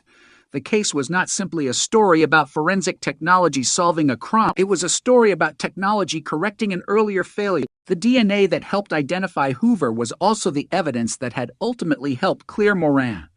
The same biological material had first undermined the wrongful conviction and later helped reveal the identity of the real offender. That made the evidence almost like a thread running through the entire history of the case. It was collected after Christine's murder. It survived the original investigation. It survived Moran's trials. It survived the public inquiry. It survived decades of technological change, and eventually it became the key to a genetic genealogy investigation. Toronto police later described its cold case unit as using advanced forensic technology, investigative genetic genealogy, and detailed investigative strategies to resolve historical homicide. The service has said that its work in this field has helped solve numerous cold cases, but the Christine Jessup investigation remains particularly significant because it demonstrated what could happen when investigators combined decades-old biological evidence with modern genetic research. The DNA did not become more truthful over time. The DNA had always been what it was. What changed was the ability to interpret it. In 1984, the evidence could not identify Hoover. In the 1990s, it could help exclude Moran. By 2020, genetic genealogy could potentially use that same evidence to trace familial relationships and identify the person behind the profile. The scientific breakthrough, therefore, did not erase the mistakes of the past. It exposed them. The case had already shown the consequences of tunnel vision. Now it showed the potential of a different investigative philosophy. Follow the evidence wherever it leads, even if the answer appears decades later. But the identification of Hoover created another urgent question. If he was known to the Jessup family, how had he come into contact with Christine? What was his relationship to the family? Where was he on the day Christine disappeared? What did he do after the crime? And could his movements be reconstructed after 36 years? Those questions became the focus of the next stage of the investigation. Toronto police asked the public for information about Hoover, particularly information that could help establish a timeline of his whereabouts and the last moments of Christine's life. Police released a photograph of Hoover from the late 1990s and appealed to anyone who remembered him or had information about his activities to come forward. The appeal produced responses. More than 60 tips reportedly came to investigators after Hoover was identified, prompting police to establish a dedicated tip line. Every tip potentially represented another fragment of the past: a person who remembered Hoover, a place where he had worked, a vehicle, a conversation, a routine, a forgotten encounter. Investigators were now attempting something extraordinarily difficult: reconstructing the life of a man who had been dead for 5 years and connecting that life to the events surrounding Christine's disappearance 36 years earlier. It was a forensic investigation, but it was also a historical investigation. Records became clues. Memories became evidence to be evaluated. Old photographs became potential anchors for timelines, and the investigators had to separate useful information from the inevitable distortions that arise when people are asked to remember events from decades ago. The identification had solved the question of who police believed was responsible for the DNA. It had not answered every question about Christine's final hour, and it had not changed the central fact that she was 9 years old when she disappeared. Her family had waited through one of the longest and most painful investigations imaginable. Now, for the first time, they had the name of the man police believed responsible. But there was still a void between that name and the full story of what happened. A DNA profile could establish identity. It could establish biological association. It could not, by itself, describe every movement, every decision, or every moment of Christine's final day. That was the task facing investigators now. They had the name, they had the science, they had the historical records, and they had a community that had carried the memory of Christine for 36 years. The cold case was no longer completely cold, but it was far from finished. By the time investigators finally reached Calvin Hoover, the case had already become something much larger than a single unsolved murder. It was a story about a missing child, a devastated family, an innocent man imprisoned for a crime he did not commit, and a piece of biological evidence that had survived every failure and every passage of time. The DNA had already changed the fate of Guy Paul Moran in the 1990s. Now, decades later, it was beginning to reveal something else. It was pointing toward the man police believed had actually been responsible for Christine Jessup's murder. But the closer investigators moved toward Hoover, the more complicated the past became. The question was no longer simply whether his DNA matched the evidence. Police had already confirmed that. The question was how this man had remained outside the investigation for so long, how he had moved through the same world as Christine, and whether the forgotten details of 1984 could still be recovered. 36 years had passed. Memories were fragile. Records were scattered. Some witnesses had moved away. Others had died. and the man at the center of the new investigation was dead himself. There would be no interrogation, no confrontation, no opportunity to watch his reaction when detectives placed the evidence in front of him. There would only be the evidence he had left behind and the memories of people who had known him. That made the work of the cold case investigators even more important. When Toronto police announced on October 15th, SIL 2020, that Calvin Hoover had been positively identified as the person responsible for the DNA found on Christina's underwear, Chief James Raymer described the announcement as only the first important answer in an ongoing investigation. Police wanted the public to help build a timeline of Hoover's whereabouts and understand the final moments of Christine's life. The wording mattered. Investigators had identified the person connected to the DNA, but they were not claiming that every question had suddenly disappeared. The investigation still had to reconstruct the path. It had to establish what could be established through evidence and what remained uncertain. That distinction was essential, especially because Christine's case had already demonstrated the catastrophic consequences of allowing assumptions to outrun evidence. The first investigation had focused on Guy Paul Morin, Christine's neighbor. Morin was ultimately convicted of first-degree murder in 1992, but DNA testing later established that he was not the donor of the semen stains found on Christine's underwear. He was exonerated in January 1995. The Canadian Department of Justice identifies the Morin case as one of the country's major miscarriages of justice and notes that his exoneration came through DNA testing that had not been available during the earlier proceeding. The lesson was brutal.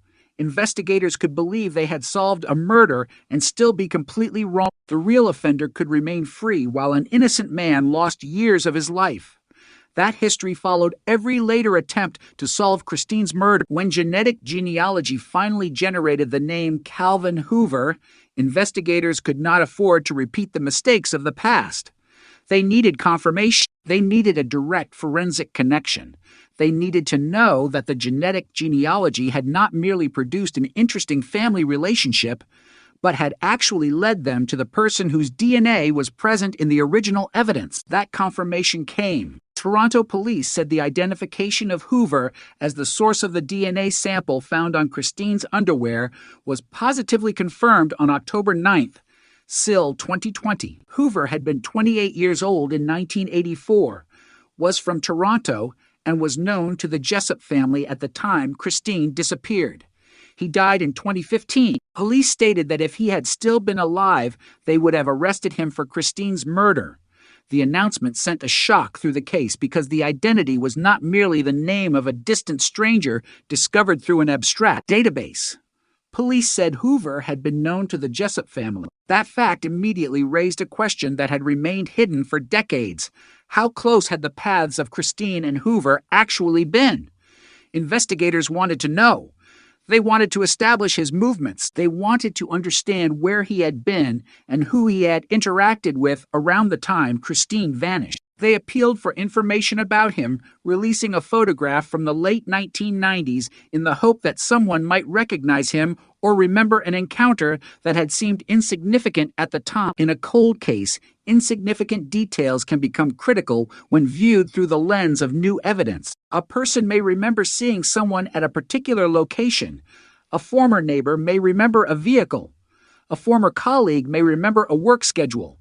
A friend may remember an unexpected absence. None of these memories necessarily proves anything by itself, but together they can help reconstruct a timeline. And that was exactly what investigators needed.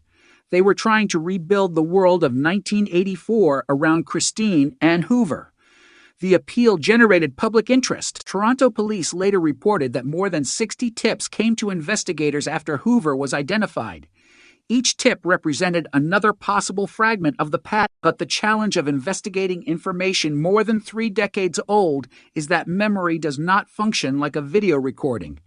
People remember events selectively. Details can shift.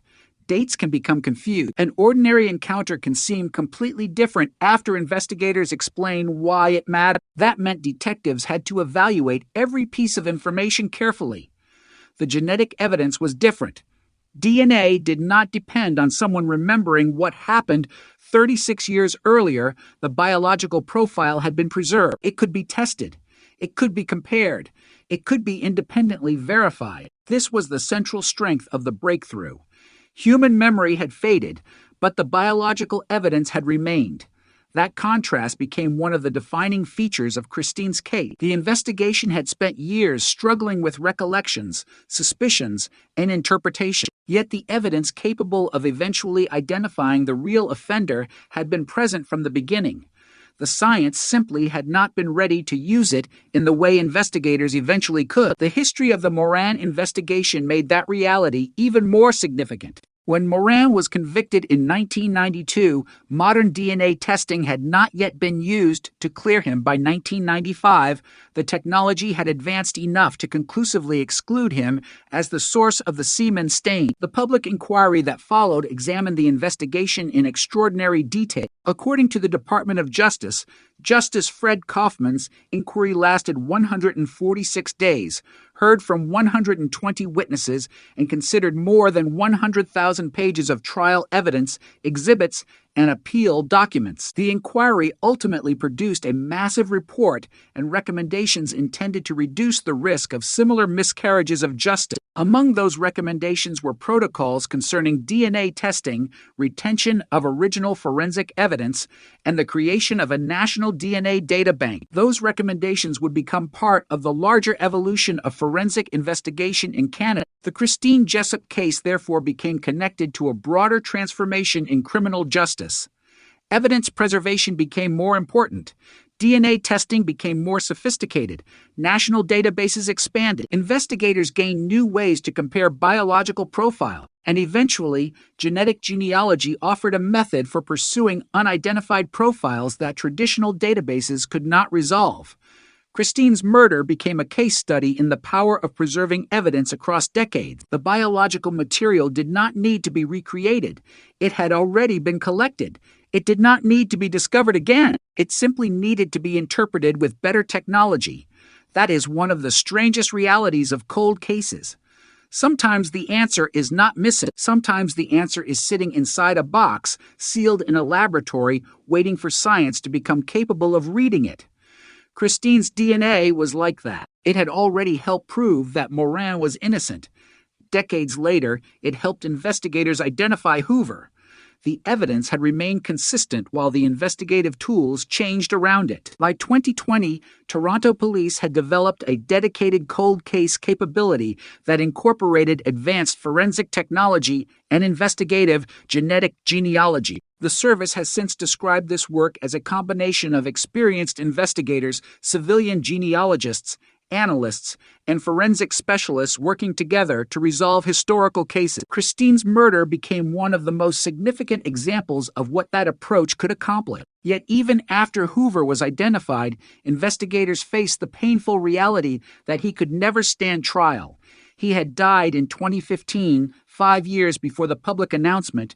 There would be no verdict against him. No jury would hear the evidence. No judge would pronounce him guilty. Legally, that distinction mattered. Police could identify him as the person responsible for the DNA and state that they would have arrested him had he been alive, but a criminal conviction was impossible. The final judgment could not come through a courtroom. Instead, investigators had to explain the conclusion through evidence. The DNA was the strongest thread. Genetic genealogy provided the path. Traditional investigative work supplied the context. The identification, therefore, represented a different kind of resolution. It was not a conviction. It was an investigative conclusion supported by forensic evidence. And for Christine's family, that difference could never be insignificant. There was no opportunity to hear Hoover answer questions. There was no chance to learn what he had been thinking. There was no possibility of a confession explaining why Christine was targeted or what happened after she disappeared. There was only the knowledge that the biological evidence had finally led investigators to a specific person. Toronto Police Chief Raymer acknowledged the emotional complexity of that moment. He said there were no winners in the announcement and that it was not a reason to celebrate. The identification could not reverse the events of 1984. It could not bring Christine back. It could, however, represent a major step toward justice for her family. Investigators also met with Christine's mother on the morning of the announcement. They met with Guy Paul Morin as well and shared the new information with him. They also spoke with Justice Fred Kaufman, whose public inquiry had examined the wrongful conviction. That sequence was deeply symbolic. The three people represented different dimensions of the case. Christine's mother represented the family that had lost a child and waited decades for answers. Morin represented the innocent man whose life had been devastated by the original investigation. Kaufman represented the inquiry that had examined how the justice system had failed. And now, finally, investigators had a name for the biological evidence that had remained unexplained for decades. The case had come full circle, but it had not returned to where it began. The investigation now possessed knowledge that nobody in 1984 could have imagined the DNA had survived. The evidence had survived, and the science had caught up. Still, the most haunting question remained. If Calvin Hoover had been known to the Jessup family, and if his DNA had been present in the evidence, why had investigators never identified him during the original investigation? Why had suspicion traveled in one direction while the real offender remained outside the central focus? The answer could never be completely recovered because so much of the original investigative process belonged to a different era and because Hoover himself was gone. But the consequences were visible. An innocent man had been convicted, a real offender had remained unidentified, and a 9-year-old girl had been denied justice for 36 years. That was why the new identification carried such weight. It was not simply the solving of an old murder, it was the correction of an old narrative. The story had once been presented as though investigators had found Christine's killer. They had not. They had found the wrong man now. Decades later, the evidence had rewritten that conclusion. The name attached to the DNA was no longer anonymous. It was Calvin Hoover. But a name alone could not reconstruct Christine's final hour. Investigators still needed to understand what could be learned about Hoover's life, his movements, and his connection to the Jessup family. They needed to examine every remaining fragment of the past because the DNA had answered one devastating question: who was responsible for the biological evidence? But the case still carried another. What exactly happened to Christine on the day she disappeared? 36 years had passed, and the clock could not be turned backward, but the evidence could still move forward. The most important clue in the Christine Jessup investigation had never disappeared. It had simply remained silent. For decades, investigators had known that biological evidence recovered from Christina's underwear belonged to a man other than Guy Paul Morin. That fact had helped destroy the wrongful case against Morin, but it had not immediately produced the identity of the real offender. The profile existed without a name, and the murder remained officially unresolved. Then the science changed. Toronto police had begun using investigative genetic genealogy, a method that could take an unidentified DNA profile and search for biological relatives in genealogy databases. Instead of looking for the offender himself, investigators could look for the genetic family surrounding him. A distant cousin could become the first thread. A family tree could become the map. A name could eventually emerge from generations of relationships. For Christine's case, that possibility represented something extraordinary. The evidence had already survived one of the most consequential failures in Canadian criminal justice. Now it could potentially do something else: identify the person who had escaped detection since 1984. Toronto police later described its cold case unit as a team combining experienced investigators, civilian genealogists, analysts, and advanced forensic technology. The service had adopted investigative genetic genealogy technology in 2019, and that capability would become central to solving historical cases. But the investigators approaching Christina's case knew they were walking into a minefield of history. The name Guy Paul Morin was impossible to ignore. He had been Christine's neighbor. He had been arrested. He had faced trial. He had been convicted of first-degree murder in 1992. Then DNA testing exposed the truth. He was not the source of the semen stains found on Christine's underwear. On January 23, still 1995, After years of imprisonment and 2 trials, Morin was exonerated. The Canadian Department of Justice later described the case as a major miscarriage of justice and documented the enormous public inquiry that followed. The Kaufman inquiry heard 120 witnesses over 146 days and reviewed more than 100,000 pages of evidence and documents. The lesson was devastating. Investigators could become convinced they had the right person when they did not. A theory could grow stronger even when the evidence underneath it was weak. Once suspicion hardened, information could be interpreted through the theory rather than used to challenge it.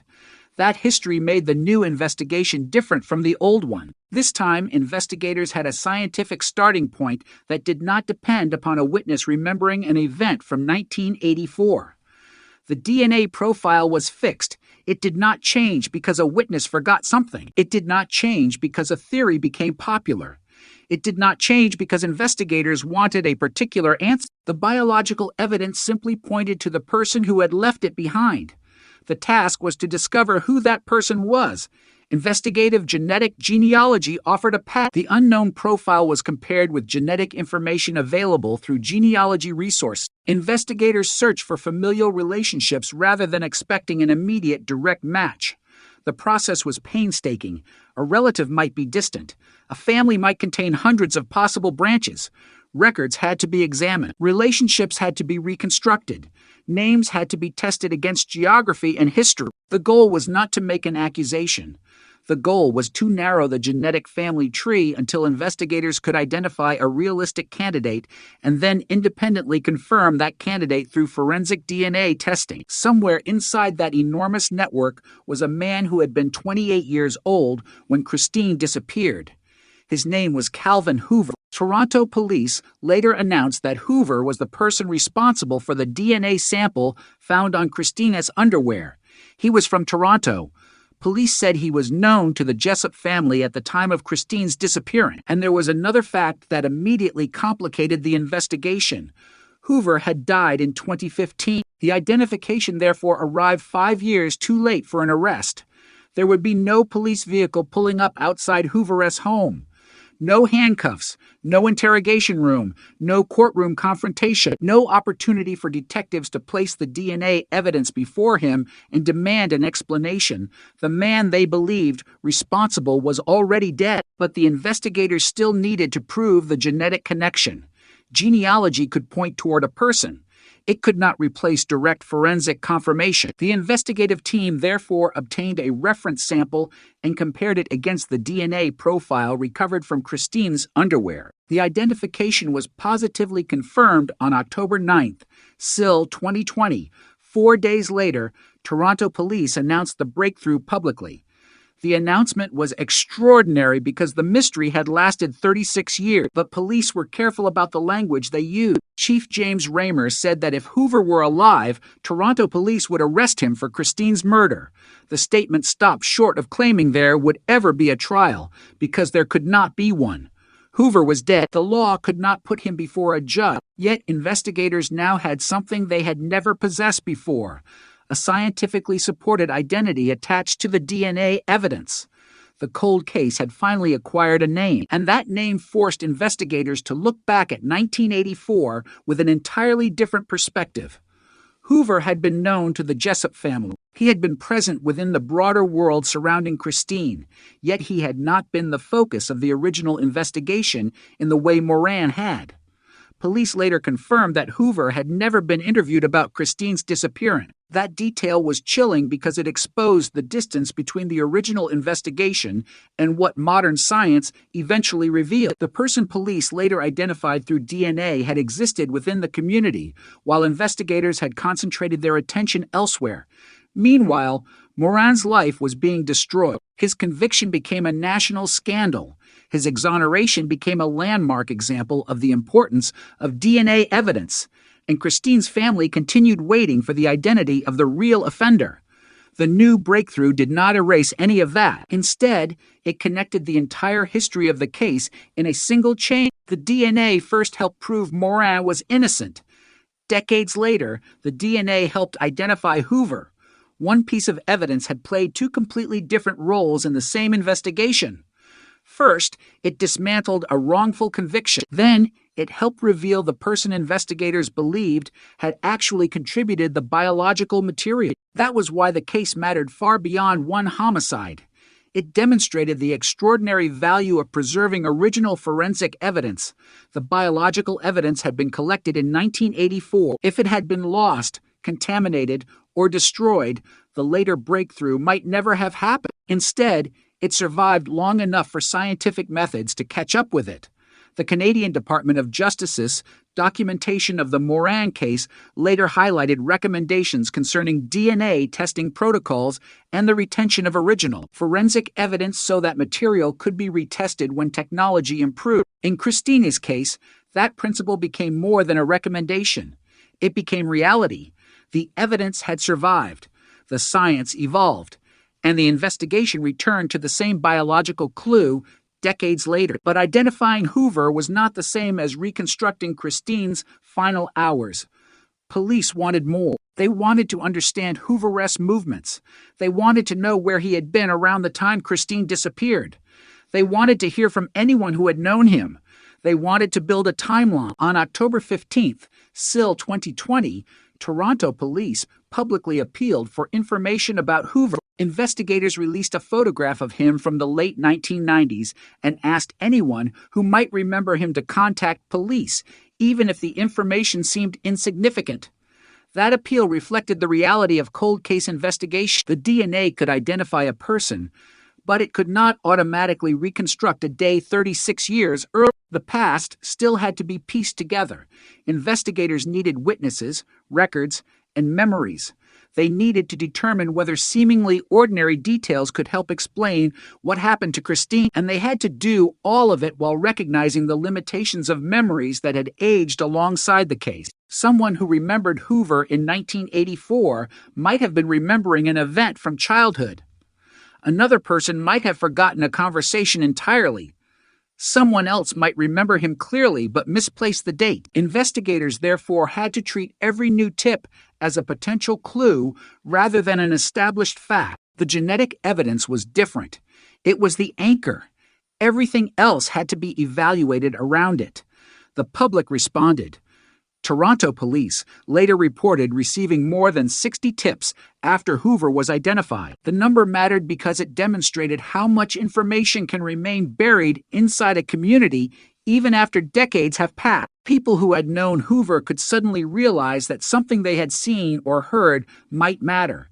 An encounter that had seemed completely ordinary in the 1980s could acquire new significance once investigators revealed the identity of the man. Connected to Christina's DNA, the investigation had become a search through memory. But the most painful part was that there would never be a complete reconstruction. Hoover was dead. His own account would never exist. Investigators could never ask him to describe what happened. They could never test his answers against the physical evidence in real time. They could never confront him with the questions that had remained unanswered since 1984. That absence created a permanent gap in the story. The DNA could identify the source of the biological evidence. It could not tell investigators everything that happened in Christine's final hours. It could not explain motive. It could not reproduce a conversation. It could not reveal every movement between the moment Christine disappeared and the discovery of her body. It could provide a powerful forensic connection, but the human story still contained shadows. That was why police continued asking questions after the identification. Chief Raymer described the announcement as only the first important answer in an ongoing investigation. There was no celebration. There could not be. Christine was still dead. Her mother had still lost her 9-year-old daughter. Guy Paul Morin had still lost years of his life to a wrongful conviction, and Hoover was still beyond the reach of a courtroom. The identification brought information, not restoration. It could not turn back the clock. It could not give Christine another birthday. It could not erase the years of fear and uncertainty. It could only provide a truth that had been missing. The investigators understood that distinction. They met with Christine's mother before publicly announcing the breakthrough. They also met with Morin and shared the news with him, and they contacted Justice Fred Kaufman, whose inquiry had examined the investigation that led to Morin's wrongful conviction. Those meetings symbolized how many lives had been permanently altered by Christine's murder. Her mother had lost a daughter. Moran had lost years to a conviction that should never have happened. Investigators had inherited a case marked by mistakes and public scrutiny. And now, after 36 years, a genetic profile had finally produced a name. But even with the name, one question remained suspended over everything. What happened to Christine after she left her home? The answer would never come from Hoover himself. It would have to be reconstructed from the evidence and the memories of those who remained. The investigators now possessed the most important breakthrough in the history of the case, but they also inherited a responsibility. They had to separate what was proven from what was merely possible. They had to resist the temptation to fill gaps with speculation. They had to remember the lessons of Guy Paul Moran. The evidence had already shown what could happen when a theory became more important than the truth. This time, the evidence had to remain at the center, and at the center was Christina's DNA, evidence preserved for decades, waiting for science to catch up. 36 years after the little girl disappeared, the mystery was no longer faceless. Calvin Hoover's name had emerged from the genetic trail, but the deeper story of how an investigation could miss the real offender while nearly destroying an innocent man was still unfolding. The case had finally found its answer to the question of identity. Now investigators had to confront everything that answer meant. The name Calvin Hoover changed the direction of the investigation, but it did not erase the darkness surrounding Christine Jessup's final day. For 36 years, the case had been defined by an absence. No identified killer, no complete explanation, and no certainty that the truth would ever emerge. Now investigators had a scientifically confirmed identity connected to the DNA recovered from Christina's underwear. On October 9th, SIL 2020, Toronto police said they had positively confirmed Hoover as the person responsible for that DNA. He had been 28 years old in 1984, was from Toronto, was known to the Jessup family, and had died in 2015. Police stated that had he been alive, they would have arrested him for Christine's murder. But the announcement immediately created another problem. A DNA identification could establish a biological connection. It could not resurrect a dead suspect. It could not provide investigators with a confession. It could not answer questions that only Hoover himself might have answered. And it could not place him in a courtroom where a jury could hear the evidence and return a verdict. The case had finally reached a point where investigators could name the man they believed responsible, but conventional justice was impossible. That fact made the breakthrough both extraordinary and painfully incomplete. For Christine's family, the news meant that the man connected to the most important physical evidence finally had a name, but the family had already waded through an unimaginable sequence of events. Christine had disappeared in 1984. Her body was found on December 31st of that year in Sunderland, Ontario. She had been stabbed to death, and evidence of sexual assault was found at the crime scene. The investigation that followed had produced the wrong suspect. Guy Paul Moran, Christine's neighbor, had been arrested and eventually convicted of first-degree murder. He was acquitted at his first trial, convicted at his second, and ultimately exonerated in 1995 after fresh DNA evidence conclusively established that he was not the donor of the semen stains found on Christine's underwear. The biological evidence that cleared Moran was now at the center of the investigation that identified Hoover. That fact transformed the DNA into something more than forensic material. It became the thread connecting two different eras of the case. In one era, the evidence had exposed a wrongful conviction. In another, it helped investigators identify the person responsible for the biological evidence. The same evidence had effectively survived the entire history of the investigation. It had survived the original police theory. It survived Moran's trials. It survived his conviction. It survived his exoneration. It survived the public inquiry that examined the case. And eventually, it entered an entirely new world of forensic science. That evolution was crucial. In 1984, investigators could collect biological material, but they could not use it in the sophisticated way investigators eventually would. In the 1990s, DNA testing became powerful enough to establish that Moran was not responsible for the semen stain. But even then, the unknown male profile did not automatically reveal his identity. The offender remained an anonymous genetic presence. The case could say, with increasing scientific confidence, that the person responsible was not Moran, but it could not yet say who the person actually was. That changed when investigative genetic genealogy became available. Toronto police had adopted investigative genetic genealogy technology in 2019 and developed a cold case capability combining investigators, civilian genealogists, analysts, and forensic specialists. The service has since described the approach as a way of applying advanced forensic technology and meticulous investigative strategies to historical cases. The method offered investigators something fundamentally different. Traditional DNA searches ask whether an unknown profile matches a known person. Genetic genealogy can instead ask whether the unknown profile is genetically related to people who have voluntarily placed their DNA into genealogy databases. The difference is enormous. A direct match can fail if the offender has never entered the criminal justice system, but a relative may exist in a genealogical database. That relative may lead investigators to another relative. Several relationships can produce a family tree, and somewhere inside that family tree may be the person whose DNA was left behind at the crime scene. It is not a shortcut. It is a painstaking reconstruction. But for an investigation that had spent decades trapped behind an unidentified profile, it represented a new door. The investigators working Christine's case had to use that door carefully. The history of the Moran case was impossible to forget. A man had already been wrongly convicted. The public inquiry led by Justice Fred Kaufman had examined the investigative failures in extraordinary detail. The Canadian Department of Justice records that the inquiry heard from 120 witnesses over 146 days and reviewed more than 100,000 pages of trial evidence, exhibits, and appeal documents. The lessons from that inquiry were not merely historical, they shaped the environment in which later cold case investigators worked. A new suspect could not simply be selected because he seemed to fit. A theory could not become a fact merely because it explained some of the evidence. The biological evidence had to remain the foundation, and in Hoover's case, it did. Genetic genealogy generated the investigative path. Investigators then pursued direct confirmation.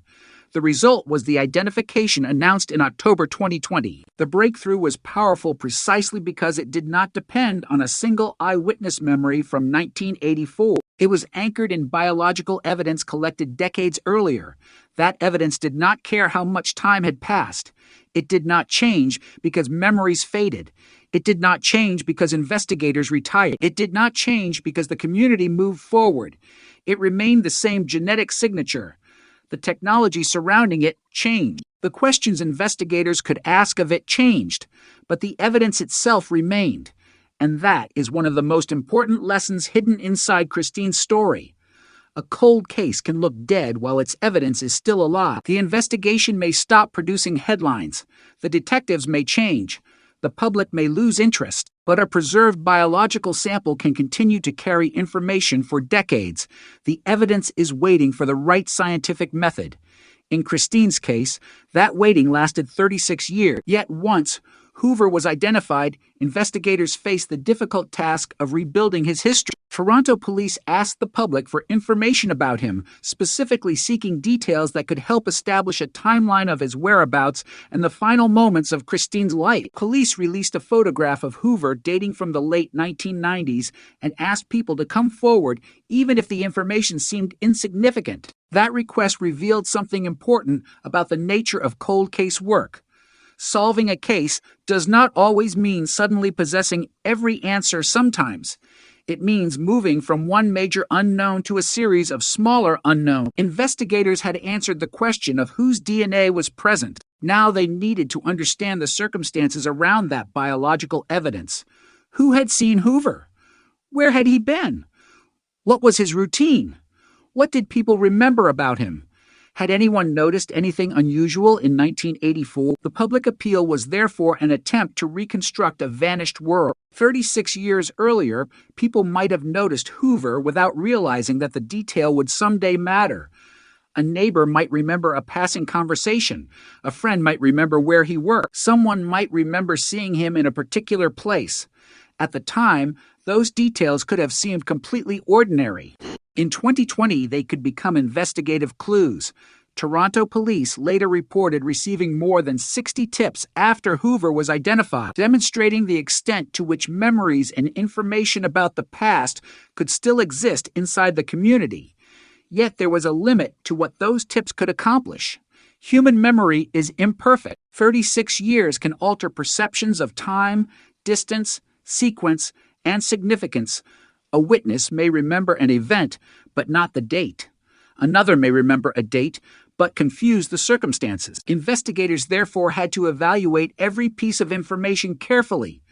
The DNA remained the anchor.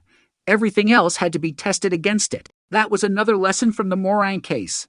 The new investigation could not afford to create certainty where the evidence did not support it. Christine's murder had already shown what happened when investigators became too committed to an incorrect theory. This time, the investigators had to distinguish between what the evidence proved and what it merely suggested. The DNA could identify the person responsible for the biological sample. It could not automatically answer every question about Christine's final hours. That distinction was especially important because Hoover could never be questioned. He had died 5 years before police identified him. His absence created a permanent hole in the narrative. There would never be a recorded interrogation, never a statement, never a courtroom testimony, never a cross-examination. Whatever Hoover might have said would remain unknown. Investigators could only work with the evidence and the information left behind by the passage of his life. That made the public appeal even more important. If Hoover could not speak, perhaps someone who had known him could provide a missing piece. Perhaps someone remembered an encounter that had seemed irrelevant for decades. Perhaps an old record could establish where he was. Perhaps an overlooked connection could help explain how Christine and Hoover's paths intersected. The investigation, therefore, moved into a strange space between forensic science and history. Investigators were no longer simply examining a crime scene. They were examining a life that had ended years earlier and a community whose memories stretched back to 1984. They were searching for fragments that could be assembled into a timeline. And while they worked, the significance of the identification continued to spread beyond Christine's family. Guy Paul Morin was also part of the story. Toronto police said investigators met with Morin on the morning of the public announcement and shared the news with him. They also spoke with Justice Fred Kaufman, whose inquiry had examined the circumstances surrounding Morin's wrongful conviction. The meeting with Morin was particularly powerful. For years, he had lived with the consequences of being treated as Christine's killer. His name had become synonymous with a crime he did not commit. DNA eventually cleared him, but clearing an innocent person does not automatically restore the life they lost. The public announcement that another man had been identified as the source of the DNA offered a form of confirmation that had been absent for decades. It demonstrated that the investigation had not simply failed to prove Morin's guilt. It had been looking at the wrong person now. The biological evidence pointed elsewhere. The implications were enormous. Christine's case had once been presented as a solved murder with a conviction now. It was a solved murder in an entirely different sense, with the original conviction exposed as a devastating error and a different man identified through DNA. The distinction between those two versions of the case was the difference between assumption and evidence. The first answer had come from an investigation that ultimately failed. The later answer came from forensic science that had survived long enough to reveal the truth. But even with the identity of Hoover established, Christine's family still faced the most painful reality of all. Knowing who police believed responsible could not change what had happened to Christine. She was still 9 years old forever. She would never grow older. She would never leave home, graduate, build a career, or create a family of her own. 36 years had passed for everyone else. They had not passed for her. Her family had aged. The investigators had aged. Morin had aged. The technology had transformed. The world had changed. Christine remained frozen at the moment her life ended. That is why the word solved can never fully describe what happens in a cold case. A solved case means investigators have reached an answer supported by evidence. It does not mean the victim has been restored. It does not mean the family has forgotten. It does not mean the years disappear. And it does not mean every question has an answer. In Christine's case, the identification of Hoover represented a major step forward, exactly as Chief Raymer said. But it was not a celebration. Police explicitly emphasized that there were no winners in the announcement and that nothing could reverse the events of 36 years earlier. The words carried unusual weight because the case had already demonstrated how much damage an incorrect answer could cause. This time, investigators were determined to let the evidence speak. The DNA had spoken first. It had cleared Moran. Decades later, it had pointed toward Hoover, and now the investigation was turning to the final pieces of the past, trying to understand how those pieces fit together. The name had finally been found. The biological mystery had been answered.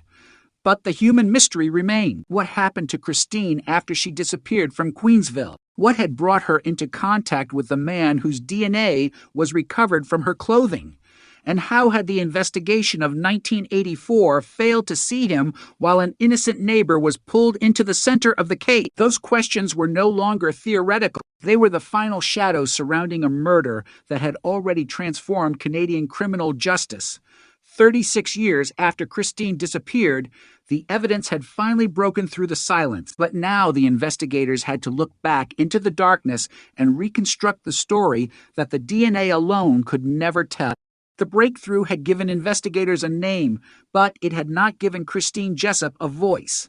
That distinction became impossible to ignore as detectives began examining everything that could still be learned about Calvin Hoover and his connection to the events of October 1984. The biological evidence had established the most important forensic link, yet the story surrounding that evidence remained incomplete. Hoover was dead. Christine was dead. Guy Paul Morin had already lived through the nightmare of being wrongly convicted, and the people who had been closest to the original investigation were now decades old. The cold case had finally moved forward, but it was moving through a landscape where time itself had become an obstacle. Investigators were no longer simply looking at evidence from a crime scene. They were looking at fragments of a vanished world. The streets had changed. People had moved. Memories had faded. Some witnesses were no longer alive, yet the DNA remained. It had survived all of it. That was why the identification of Hoover carried such extraordinary weight. Toronto police said the DNA recovered from Christine's underwear was positively identified as belonging to Hoover. The confirmation came on October 9th, SIL 2020, and police publicly announced the identification 6 days later. Hoover had been 28 years old when Christine was murdered, was from Toronto, and was known to the Jessup family. He died in 2015. Police stated that if he had been alive, he would have been arrested for Christine's murder. The statement was deliberately precise. Investigators were not pretending that a dead man could be prosecuted. They were describing what the evidence meant. A biological profile recovered from the victim had been traced through investigative genetic genealogy and then directly confirmed. The unknown offender had become an identified person, but the investigation still had to examine what that identification meant in the context of Christine's disappearance. Police appealed to the public for information about Hoover and released a photograph of him from the late 1990s. They wanted people who had known him to come forward. They wanted to reconstruct his movements and understand what he had been doing around the time Christine disappeared. The appeal was not simply a search for witnesses to the murder. 36 years had passed. Investigators knew that direct eyewitness evidence might no longer exist. Instead, they were searching for pieces of the timeline. The goal was to understand Hoover's life in 1984 and determine what could still be established about his whereabouts, relationships, and activity. More than 60 tips were received after the public identification, according to Toronto police. That response showed how much information can remain buried in a community even after decades. People may forget an event until a name appears on television. A photograph can trigger recognition. A former acquaintance may suddenly remember a conversation. A person who once knew Hoover may realize that a detail they considered meaningless could have relevance to a homicide investigation. Cold cases often depend on that strange collision between memory and time. The public remembers fragments. Investigators try to determine which fragments can be verified. The challenge is that memory is not evidence simply because someone remembers something strongly. Investigators must compare recollections against records, dates, locations, and the physical evidence. In Christina's case, the DNA was the foundation against which everything else could be evaluated. The history of the investigation made that discipline essential. Guy Paul Morin had once been at the center of the case because investigators believed he was responsible. The evidence ultimately proved that conclusion wrong. Morin had been convicted of first-degree murder at his second trial, but DNA testing established that he was not the source of the semen stains found on Christine's underwear. He was exonerated in January 1995. The case became one of Canada's most important examples of wrongful conviction, and Justice Fred Kaufman's public inquiry examined how the investigation and prosecution had gone wrong. The inquiry heard 120 witnesses over 146 days and reviewed more than 100,000 pages of material. Its conclusions became part of a larger national discussion about eyewitness evidence, investigative tunnel vision, forensic testing, disclosure, and the preservation of biological evidence. Those lessons were still relevant when Toronto police began applying genetic genealogy to the case. The new investigators were effectively inheriting the mistakes of the past. They had to solve the murder without creating another injustice. That meant keeping the distinction between a lead and proof absolutely clear. Genetic genealogy could point toward a family. It could suggest a candidate. But the candidate needed to be tested through traditional forensic DNA methods. Hoover's identification was therefore not based solely on genealogical inference. The direct comparison confirmed that he was the source of the DNA recovered from Christine's underwear. That confirmation was what transformed a genealogical lead into a forensic identification. It was the moment the decades-old mystery acquired a scientifically supported name. Yet the name itself raised disturbing questions. Hoover had been known to the Jessup family. Police later stated that he had never been interviewed about Christine's disappearance. That fact became one of the most haunting details in the entire case. The man whose DNA would eventually identify him had been part of the wider social world surrounding Christine. Yet he had never emerged as the central suspect during the original investigation. Instead, suspicion had fallen heavily on Morin. The contrast was difficult to comprehend. An innocent man had become the focus of police attention, while the person whose biological material was eventually found on Christine remained outside that focus. But cold cases rarely offer simple explanations for why investigators miss someone. The original detectives were working with the information and technology available at the time. They did not know what modern DNA analysis would eventually reveal. They did not have investigative genetic genealogy. They did not have the same databases. They did not have the ability to trace an unknown genetic profile through distant relatives and construct a family tree. They were investigating a missing child in 1984, not a case that would one day become a landmark example of genetic genealogy. That historical context matters. It does not erase the mistakes, but it explains why the eventual breakthrough required tools that did not exist during the original investigation. In 1984, the biological evidence could be collected. In 1995, it could clear Morin. In 2020, it could help identify Hoover. The evidence did not change. The technology did. That is, the extraordinary arc of Christine's escape. A piece of biological material gathered in the aftermath of a child's murder became a witness that could speak only when science learned how to ask it the right question. The process of investigative genetic genealogy was itself a major transformation in forensic investigation. Instead of searching only for a direct match in law enforcement databases, investigators could use relatives to construct a genetic family network. A distant relative could reveal a branch. A branch could reveal a surname. A surname could reveal a household. Historical records could then be used to narrow the possibility, but every step had to be tested. A family connection alone could not establish guilt. Geography alone could not establish guilt. Opportunity alone could not establish guilt. The DNA had to provide the final confirmation. In Christine's case, that confirmation existed. The unknown male profile had become Calvin Hoover. Yet investigators still wanted to know what could be learned about the years between 1984 and 2015. Hoover had lived for decades after Christine S. murder. What had he done? Where had he lived? Who had known him? Had anyone ever suspected him? Had anyone ever noticed something strange? These questions could not be answered by DNA. They required people. They required records.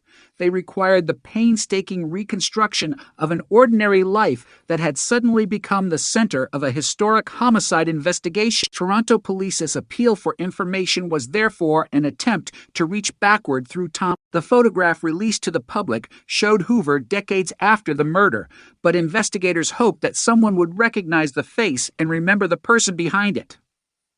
A former friend might recognize him. A former colleague might recognize him. A neighbor might remember his habit. Someone who had crossed paths with him in the 1980s might suddenly realize that a memory stored away for decades could matter. The investigation became a kind of archaeological excavation of human memory. The crime itself had happened in 1984, but the information needed to understand it might have been scattered across the following 36 years. Some clues could be in police files, some could be in photographs, some could be in family records, some could exist only in someone's recollection. The investigators had to determine which pieces could still be recovered. Meanwhile, Christine's family had to confront the emotional reality of hearing Hoover's name. For decades, they had lived without knowing who was responsible. They had endured the agony of the original investigation, the shock surrounding Moran's conviction, and the eventual realization that the wrong man had been accused. The new identification was therefore not a simple ending. It was another collision with the past. The person police believed responsible was finally known, but the knowledge arrived 36 years after Christine was killed. There was no way to recover the years, no way to return to 1984, no way to give Christine the future she had been denied. Toronto Police Chief James Raymer emphasized exactly that when announcing the breakthrough.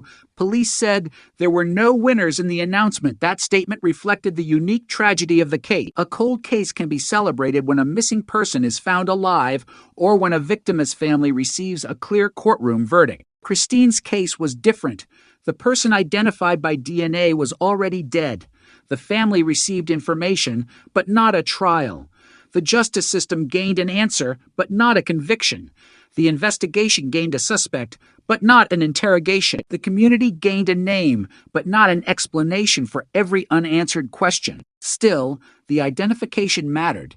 It mattered because Christine was no longer simply the victim of an unsolved murder. Her case had finally produced a scientifically supported answer about the identity of the man connected to the biological evidence.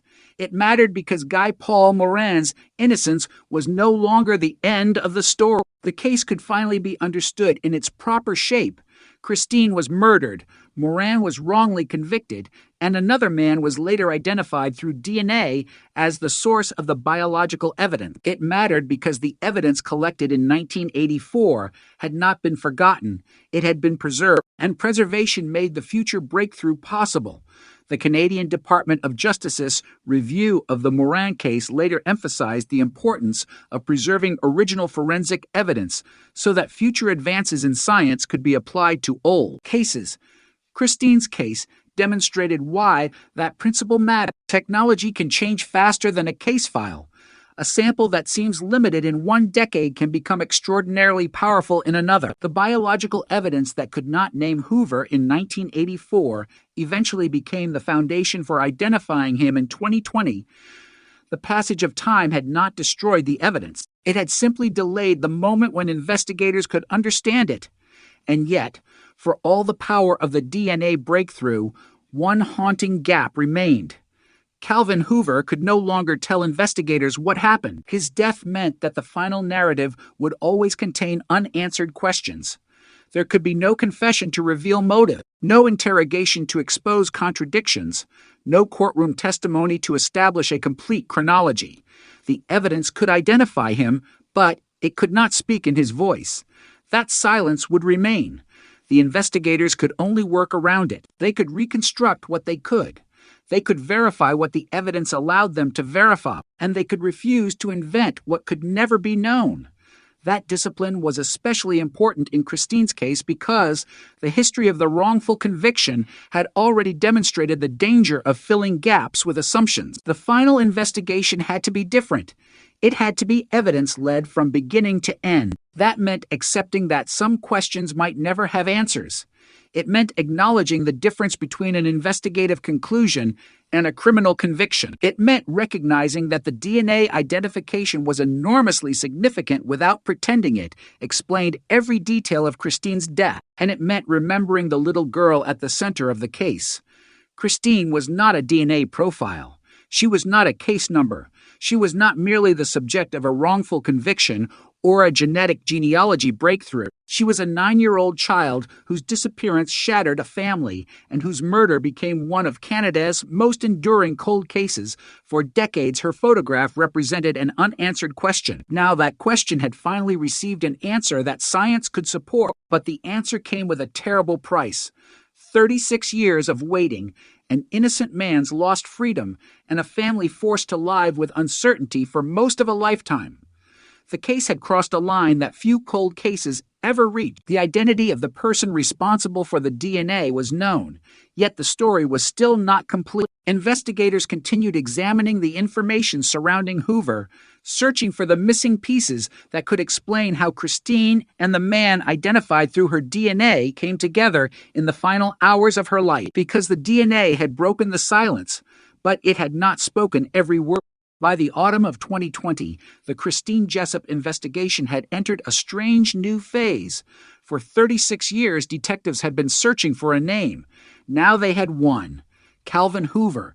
The DNA evidence had been preserved. Modern forensic techniques had extracted information from it. Investigative genetic genealogy had helped investigators move from an unidentified biological profile toward a specific individual. A direct comparison had then confirmed that Hoover was the source of the DNA recovered from Christine's underwear. Toronto police announced that confirmation on October 15th, SIL 2020, stating that it had been established on October 9th. Hoover had been 28 years old in 1984, was from Toronto, was known to the Jessup family, and had died in 2015. Police said that if he were alive, they would arrest him for Christine's murder, but one sentence from the police announcement revealed that the case was not suddenly finished. It was only entering another stage. Chief James Raymer said the identification was the first, very important answer in an ongoing investigation, and police immediately asked the public for information that could help establish Hoover's whereabouts and the last moments of Christine's life. The message was clear. DNA had answered the question of identity, but investigators still wanted to reconstruct the story. They needed to understand what could be learned about Hoover, about his connection to the Jessup family, and about the circumstances surrounding Christine's disappearance. They released a photograph of Hoover from the late 1990s, hoping that someone would recognize him. A face separated from the crime by decades was suddenly placed before the public. Police asked for information no matter how insignificant it might seem. That request was not merely a publicity move, it was an attempt to recover pieces of a past that had become almost unreachable. 36 years is a long time. A person who had been young in 1984 could now be middle-aged or elderly. A house could have changed hands several times. A workplace could have disappeared. A neighborhood could look completely different. A casual acquaintance could have forgotten the encounter entirely, yet one person's memory can sometimes survive in extraordinary detail. A photograph can trigger recognition. A name can unlock an old conversation. A location can bring back an event that had been buried for decades. For investigators, every such memory had to be tested. The DNA was the anchor. The memories were potential pathways. Toronto police later reported that more than 60 tips were received after Hoover was identified. That response demonstrated the power of finally giving an old mystery a name. For decades, the public had known Christine's name. They knew the name of the wrongfully convicted man, but the person responsible for the biological evidence remained anonymous. Once Hoover was identified, people who had known him could suddenly place themselves within the story. A former acquaintance might remember him. Someone who had worked with him might recognize the photograph. Someone who had encountered him around the time of Christine's disappearance might realize that an old memory could matter. The investigation was now asking the community to look backward. But looking backward is never simple. Memories can become distorted. Dates can blur. People can unconsciously reconstruct events based on information learned later. Investigators, therefore, had to be careful not to treat every recollection as fact. That caution was especially important in a case already marked by one of the most serious wrongful convictions in Canadian history. Guy Paul Morin had been arrested and convicted for Christine's murder, only to be exonerated after DNA testing proved that he was not the donor of the semen stains found on her underwear. The Department of Justice later documented the enormous Kaufman inquiry into the case, which heard from 120 witnesses over 146 days and examined more than 100,000 pages of evidence and documents. The consequences of that history could not be ignored. Any new theory had to be supported by evidence. Any new suspect had to be tested. Any apparent connection had to be examined without allowing investigators to become emotionally attached to a conclusion. The identification of Hoover, therefore, represented a fundamental difference from the investigation that had led to Morin's conviction. The new conclusion did not begin with a person in search for evidence. It began with evidence and searched for the person. That reversal was crucial. The biological material had existed independently of any suspect. Investigators did not have to decide whose behavior seemed suspicious and then attempt to fit the DNA around that theory. Instead, the DNA profile itself became the starting point. Genetic genealogy helped investigators trace the biological relationship. Then forensic testing confirmed the result. The science led. The theory followed. That distinction became one of the defining lessons of Christine's case. Yet the identification of Hoover also created a disturbing realization. Police said he had been known to the Jessup family at the time Christine disappeared.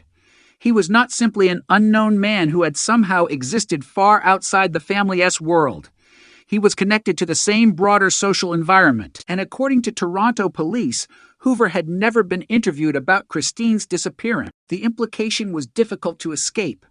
The real offender had not been identified during the original investigation, while suspicion had focused intensely on Morin. That contrast became even more painful because Morin had lived through the consequences personally. He had been the subject of the investigation. He had been arrested. He had faced 2 trials. He had been convicted. And only years later did DNA establish what should have been clear.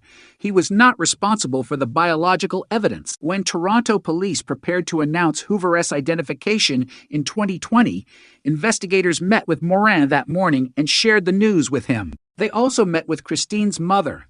Police contacted Justice Fred Kaufman as well because of his role in examining the original investigation. The sequence was deeply symbolic. The family received the long-awaited identity. The man who had wrongly carried the burden of the murder was told that another person had been identified, and the judge who had investigated the miscarriage of justice was personally informed that the case had finally moved forward. It was as though 3 separate chapters of the same tragedy were suddenly connected. Christine's family represented the victim. Morin represented the failure of the original investigation. Hoover represented the answer that had remained hidden. But even then, the case could not provide everything a conventional prosecution might have provided. Hoover was dead. His death in 2015 meant that no arrest could occur. No trial could be held. No jury could hear the evidence and return a verdict. No judge could sentence him. No prosecutor could question him about Christine.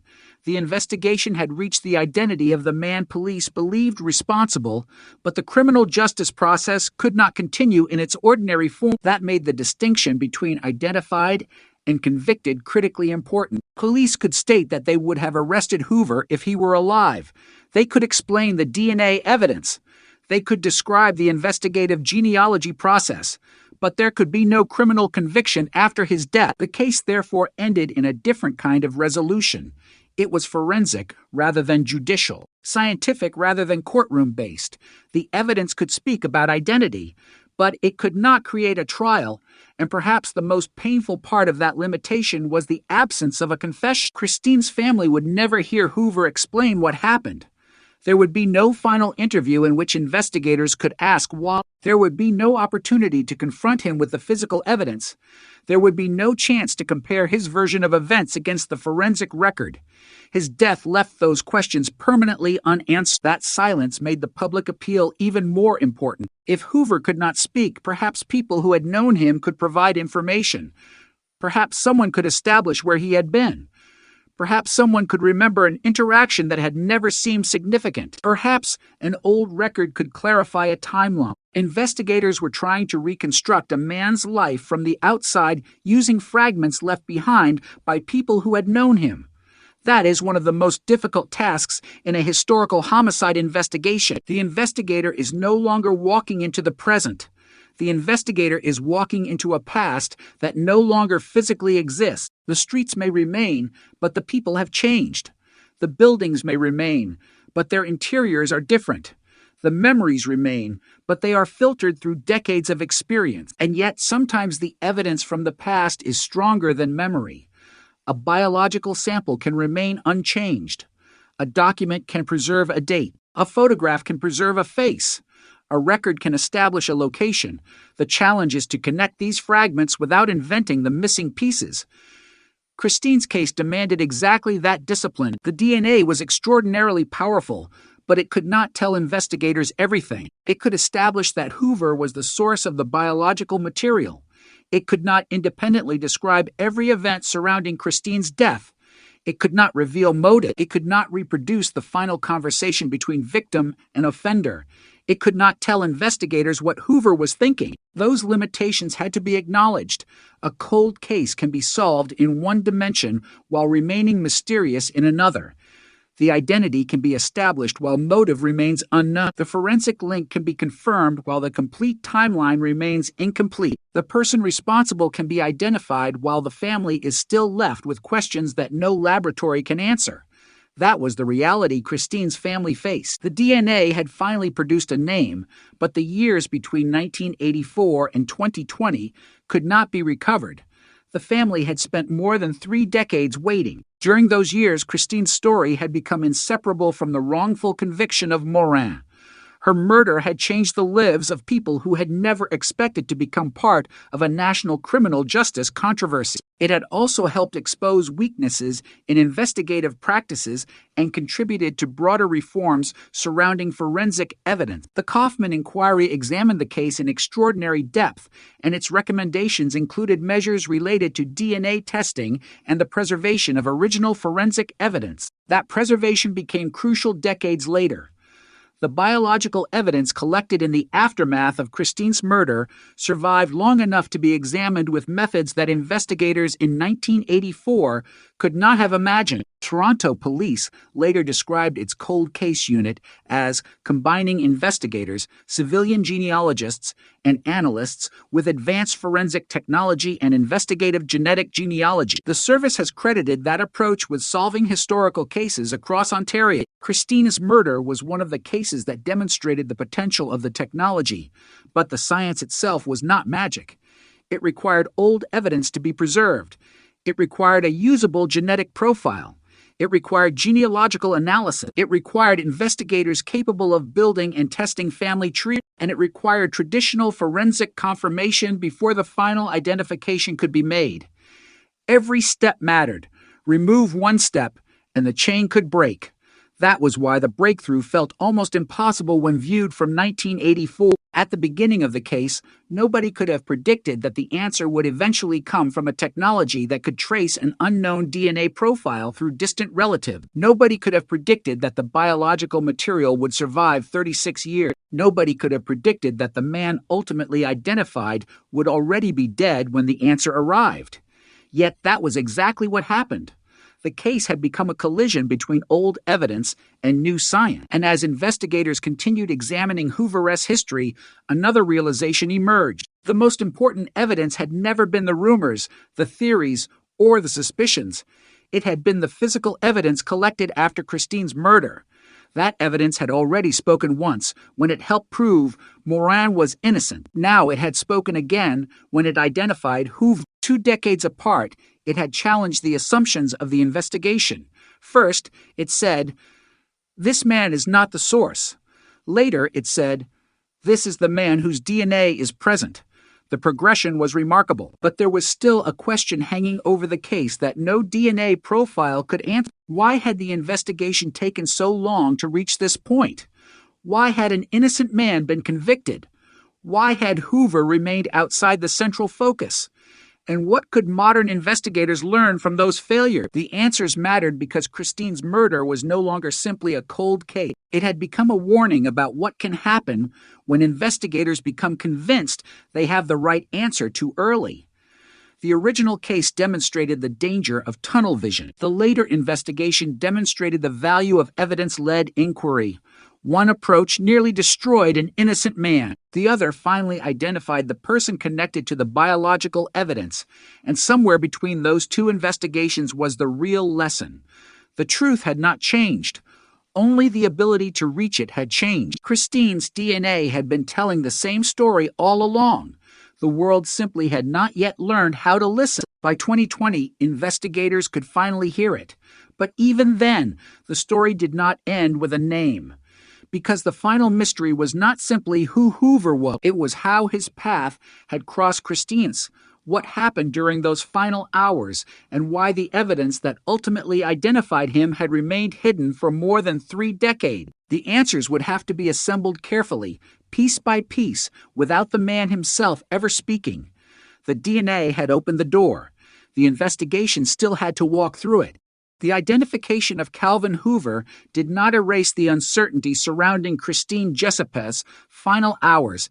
It intensified it. For the first time, investigators could look at the case knowing the identity of the man whose DNA had been recovered from Christine's underwear. But that knowledge came without the one thing detectives would normally want most: a living suspect who could be questioned. Hoover had died in 2015. By the time Toronto police publicly identified him in October 2020, the person at the center of the forensic evidence was beyond the reach of an interrogation room, beyond the possibility of arrest, and beyond a courtroom. The investigation therefore had to reconstruct the past without the cooperation of the person believed responsible. That was an extraordinary challenge. 36 years earlier, Christine had disappeared. Her body was found on December 31st, SIL 1984, in Sunderland, Ontario. She had been stabbed to death, and forensic evidence showed that she had been sexually assaulted. The biological evidence recovered from her underwear became one of the most important pieces of evidence in the entire case. It eventually helped establish that Guy Paul Morin was not the source of the semen stain, contributing to his exoneration in 1995. Decades later, the same evidence helped identify Hoover through investigative genetic genealogy and direct forensic confirmation. The significance of that sequence is difficult to overstate. One piece of evidence had first helped reveal that the investigation had convicted the wrong man. Then, after decades of technological development, it helped reveal the identity of the man police believed had actually contributed the biological material. It was almost as though the evidence had been waiting in silence while the investigation changed around it. But DNA could not explain everything. It could tell investigators whose biological material was present. It could not automatically reconstruct the circumstances under which that material came to be there. It could not tell them every movement Christine made. It could not tell them what Hoover was thinking. It could not provide a confession. And because Hoover was dead, there would never be an opportunity to obtain one. This was why Toronto police continued asking the public for information after the identification. Investigators wanted to establish Hoover's whereabouts and understand the circumstances surrounding Christine's disappearance. Police released a photograph of Hoover from the late 1990s and asked anyone who knew him to come forward. The appeal transformed the investigation into a search through memory. For decades, people may have carried ordinary memories of Hoover without knowing they were connected to a murder investigation. A former friend might remember a particular location. A colleague might remember a schedule. A neighbor might remember a vehicle or a conversation. A person who had encountered him casually might suddenly realize that the detail they had forgotten could help detectives reconstruct the path. More than 60 tips reportedly reached police after the public announcement. Each one had to be examined carefully. The investigators were not simply collecting stories. They were testing them. They had to distinguish between information that could be corroborated and information that existed only as memory. That distinction mattered because the history of the case had already shown what could happen when suspicion became stronger than evidence. Guy Paul Morin had been a neighbor of Christine. He became a suspect. He was eventually convicted of first-degree murder, but DNA testing later proved that he was not the donor of the semen stains found on Christine's underwear. His exoneration became a defining Canadian miscarriage of justice case. The Department of Justice later documented the enormous inquiry that examined the investigation, including testimony from 120 witnesses and a review of more than 100,000 pages of material. The lessons were profound. Evidence could be misunderstood. Investigators could become trapped inside a theory. Witness recollections could be interpreted in ways that reinforce suspicion. And once a narrative became established, contradictory evidence could struggle to break through. The later investigation into Christine's murder, therefore, had to avoid those dangers. Genetic genealogy gave detectives an entirely different starting point. Instead of selecting a suspect and attempting to prove the theory, investigators began with an unknown DNA profile and worked toward an identity. The genetic profile was compared against genealogy information to identify potential relatives. Those relationships could be assembled into family trees. Investigators could then narrow the possibilities until a candidate emerged. But the candidate was not automatically the offender. Genetic genealogy was the investigative bridge, not the final verdict.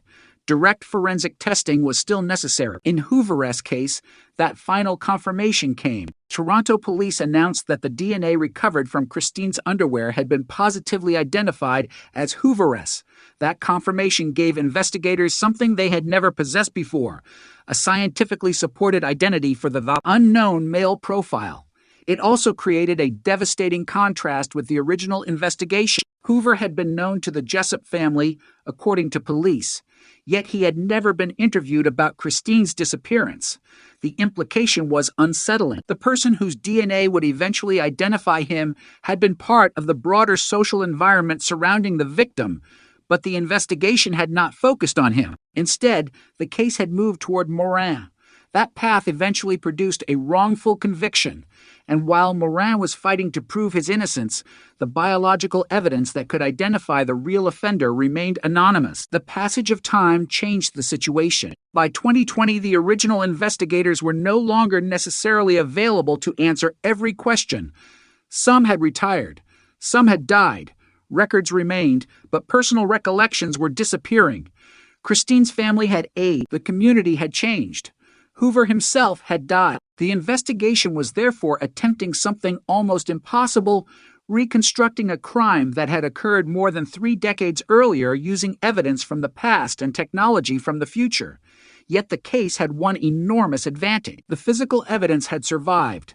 That survival was not accidental in its significance. The Kaufman inquiry into Morin's wrongful conviction led to recommendations concerning forensic testing and the preservation of original evidence. The principle was straightforward but powerful. Evidence that cannot solve a case today may become capable of solving it tomorrow. Christine's case became a dramatic demonstration of that principle. In 1984, investigators could collect biological material. In 1995, scientists could use it to help establish Morin's innocence. By 2020, investigators could use it as part of a genetic genealogy investigation. The evidence had not become more truthful. It had become more useful because science had advanced. That distinction is important. Cold case breakthroughs are sometimes described as though the investigator suddenly discovers a hidden clue. In reality, the clue may have been sitting in police custody for decades. What changes is the ability to interpret it. Christine's DNA was one such clue. It survived long enough to become a bridge between generations of forensic science. But as powerful as the DNA was, it could not answer every question surrounding the murder. Investigators still needed to understand the connection between Hoover and the Jessup family. They needed to determine what information existed about his movements around the time Christine disappeared. They needed to identify anyone who might have known him during that period, and they needed to establish which parts of the historical record could be verified. The search for those answers was made more difficult by Hoover's death. A living suspect can be placed under surveillance. He can be interviewed. His home can be searched under warrant. His movements can be examined. His explanations can be tested against the evidence. A dead suspect offers none of those possibilities. Hoover could not respond to the police announcement. He could not challenge the DNA interpretation. He could not offer an alternative explanation. He could not explain why his biological material was present on Christine's underwear. That silence was permanent. Investigators, therefore, had to rely on forensic evidence and independent corroboration. The absence of Hoover's voice was not merely a procedural inconvenience. It became one of the defining mysteries of the case. Whatever happened between Christine and Hoover could never be fully explained by the man himself. That meant the investigation had to be careful not to manufacture certainty where certainty did not exist. The DNA could support identification. The historical record could establish relationships. Witnesses could provide information, but some questions might remain unanswered forever. For Christine's family, that reality must have been profoundly complicated. For 36 years, the central question had been, who killed Christine? Now they had an answer, but the answer arrived without a trial. There was no verdict. There was no sentence. There was no moment when a judge could look across a courtroom and formally declare Hoover guilty. Instead, the family received the investigative conclusion supported by DNA. Toronto Police Chief James Raymer emphasized that there were no winners in the announcement. It was a statement that captured the strange nature of cold case justice. The police had solved the identity question, but the damage could not be undone. Christine remained dead. Morin could not recover the years lost to the wrongful conviction, and Hoover could not be held accountable in court. The announcement was therefore less a celebration than an acknowledgement of truth. It told the family that the evidence had finally pointed somewhere definitive. It told Morin that the investigation had finally identified someone else. It told the public that the case had not been forgotten, and it demonstrated what modern forensic science could accomplish when evidence had been preserved. The meeting between investigators and Morin before the announcement carried special significance. Toronto police said they met with him that morning and shared the new information. They also met with Christine's mother and contacted Justice Fred Kaufman. Those conversations connected the past and present. Morin had once stood where Hoover now stood in the narrative of the case as the person investigators believed responsible. But DNA had changed that story. Christine's mother had spent decades waiting for an answer. Kaufman had spent years examining how the justice system could fail so completely. Now the case had produced a new conclusion. The same evidence that had exposed the original mistake had eventually helped identify the person police believed responsible. It was a remarkable example of forensic evidence correcting history. Yet correction is not the same as restoration. Morin could be cleared, but the years he lost could not be returned. Christine's family could receive an identification, but the years without an answer could not be erased. The case could be resolved in an investigative sense, but the unanswered human questions could remain. That is why the word solved carries so much complexity in a case like this. A murder can be solved even when the full story remains incomplete. A suspect can be identified without a conviction. A family can receive an answer without receiving every detail they wanted. A forensic mystery can end while an emotional mystery continues. Christine's case contained all of those contradictions, and beneath them was the same haunting fact. She was 9 years old when her life ended. 36 years later, the technology used to identify the man connected to her DNA did not exist when she was alive. The investigators who finally made the breakthrough were working with tools that could not have been imagined during the original search. Genetic genealogy had transformed an anonymous profile into a family connection. Traditional investigation had narrowed the possibilities. Direct DNA comparison had confirmed the identity. The process was a chain, and every link mattered. But there was one more layer to the story. The case had become a demonstration of how science could correct one injustice while simultaneously solving another mystery. The DNA that helped exonerate Morin had not merely proved that one man was innocent. It had preserved a trail to the person whose biological material was actually present. For years, that trail went nowhere. Then technology changed. Suddenly, the trail became a road. The road led to Hoover, And Hoover's identity forced investigators and the public to look back at the entire history of Christine's murder with new eyes. The original case had been built around suspicion. The later breakthrough was built around biology. One approach nearly destroyed an innocent man. The other finally identified the unknown source of the evidence. That contrast became the heart of Christine's legacy. The case demonstrated that the truth can survive even when an investigation fails. It can remain hidden inside evidence, waiting for another generation to uncover it. But it also demonstrated the cost of delay. 36 years is not simply a number. It represents childhoods that became adulthood, parents who grew older, investigators who retired, witnesses who died, and a family that had to continue living with an empty space where certainty should have been. When Hoover's name finally emerged, that space changed shape. It was no longer completely empty, but it could never be filled. The man police believed responsible was dead. The full story would remain partly beyond reach, and the question that had haunted investigators for decades became even more painful precisely because it now had a partial answer. They knew who the DNA belonged to. They knew that Hoover had been known to the Jessup family. They knew he had never been interviewed about Christine's disappearance.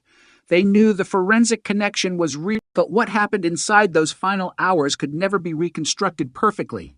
The evidence could tell investigators who had left the biological trace.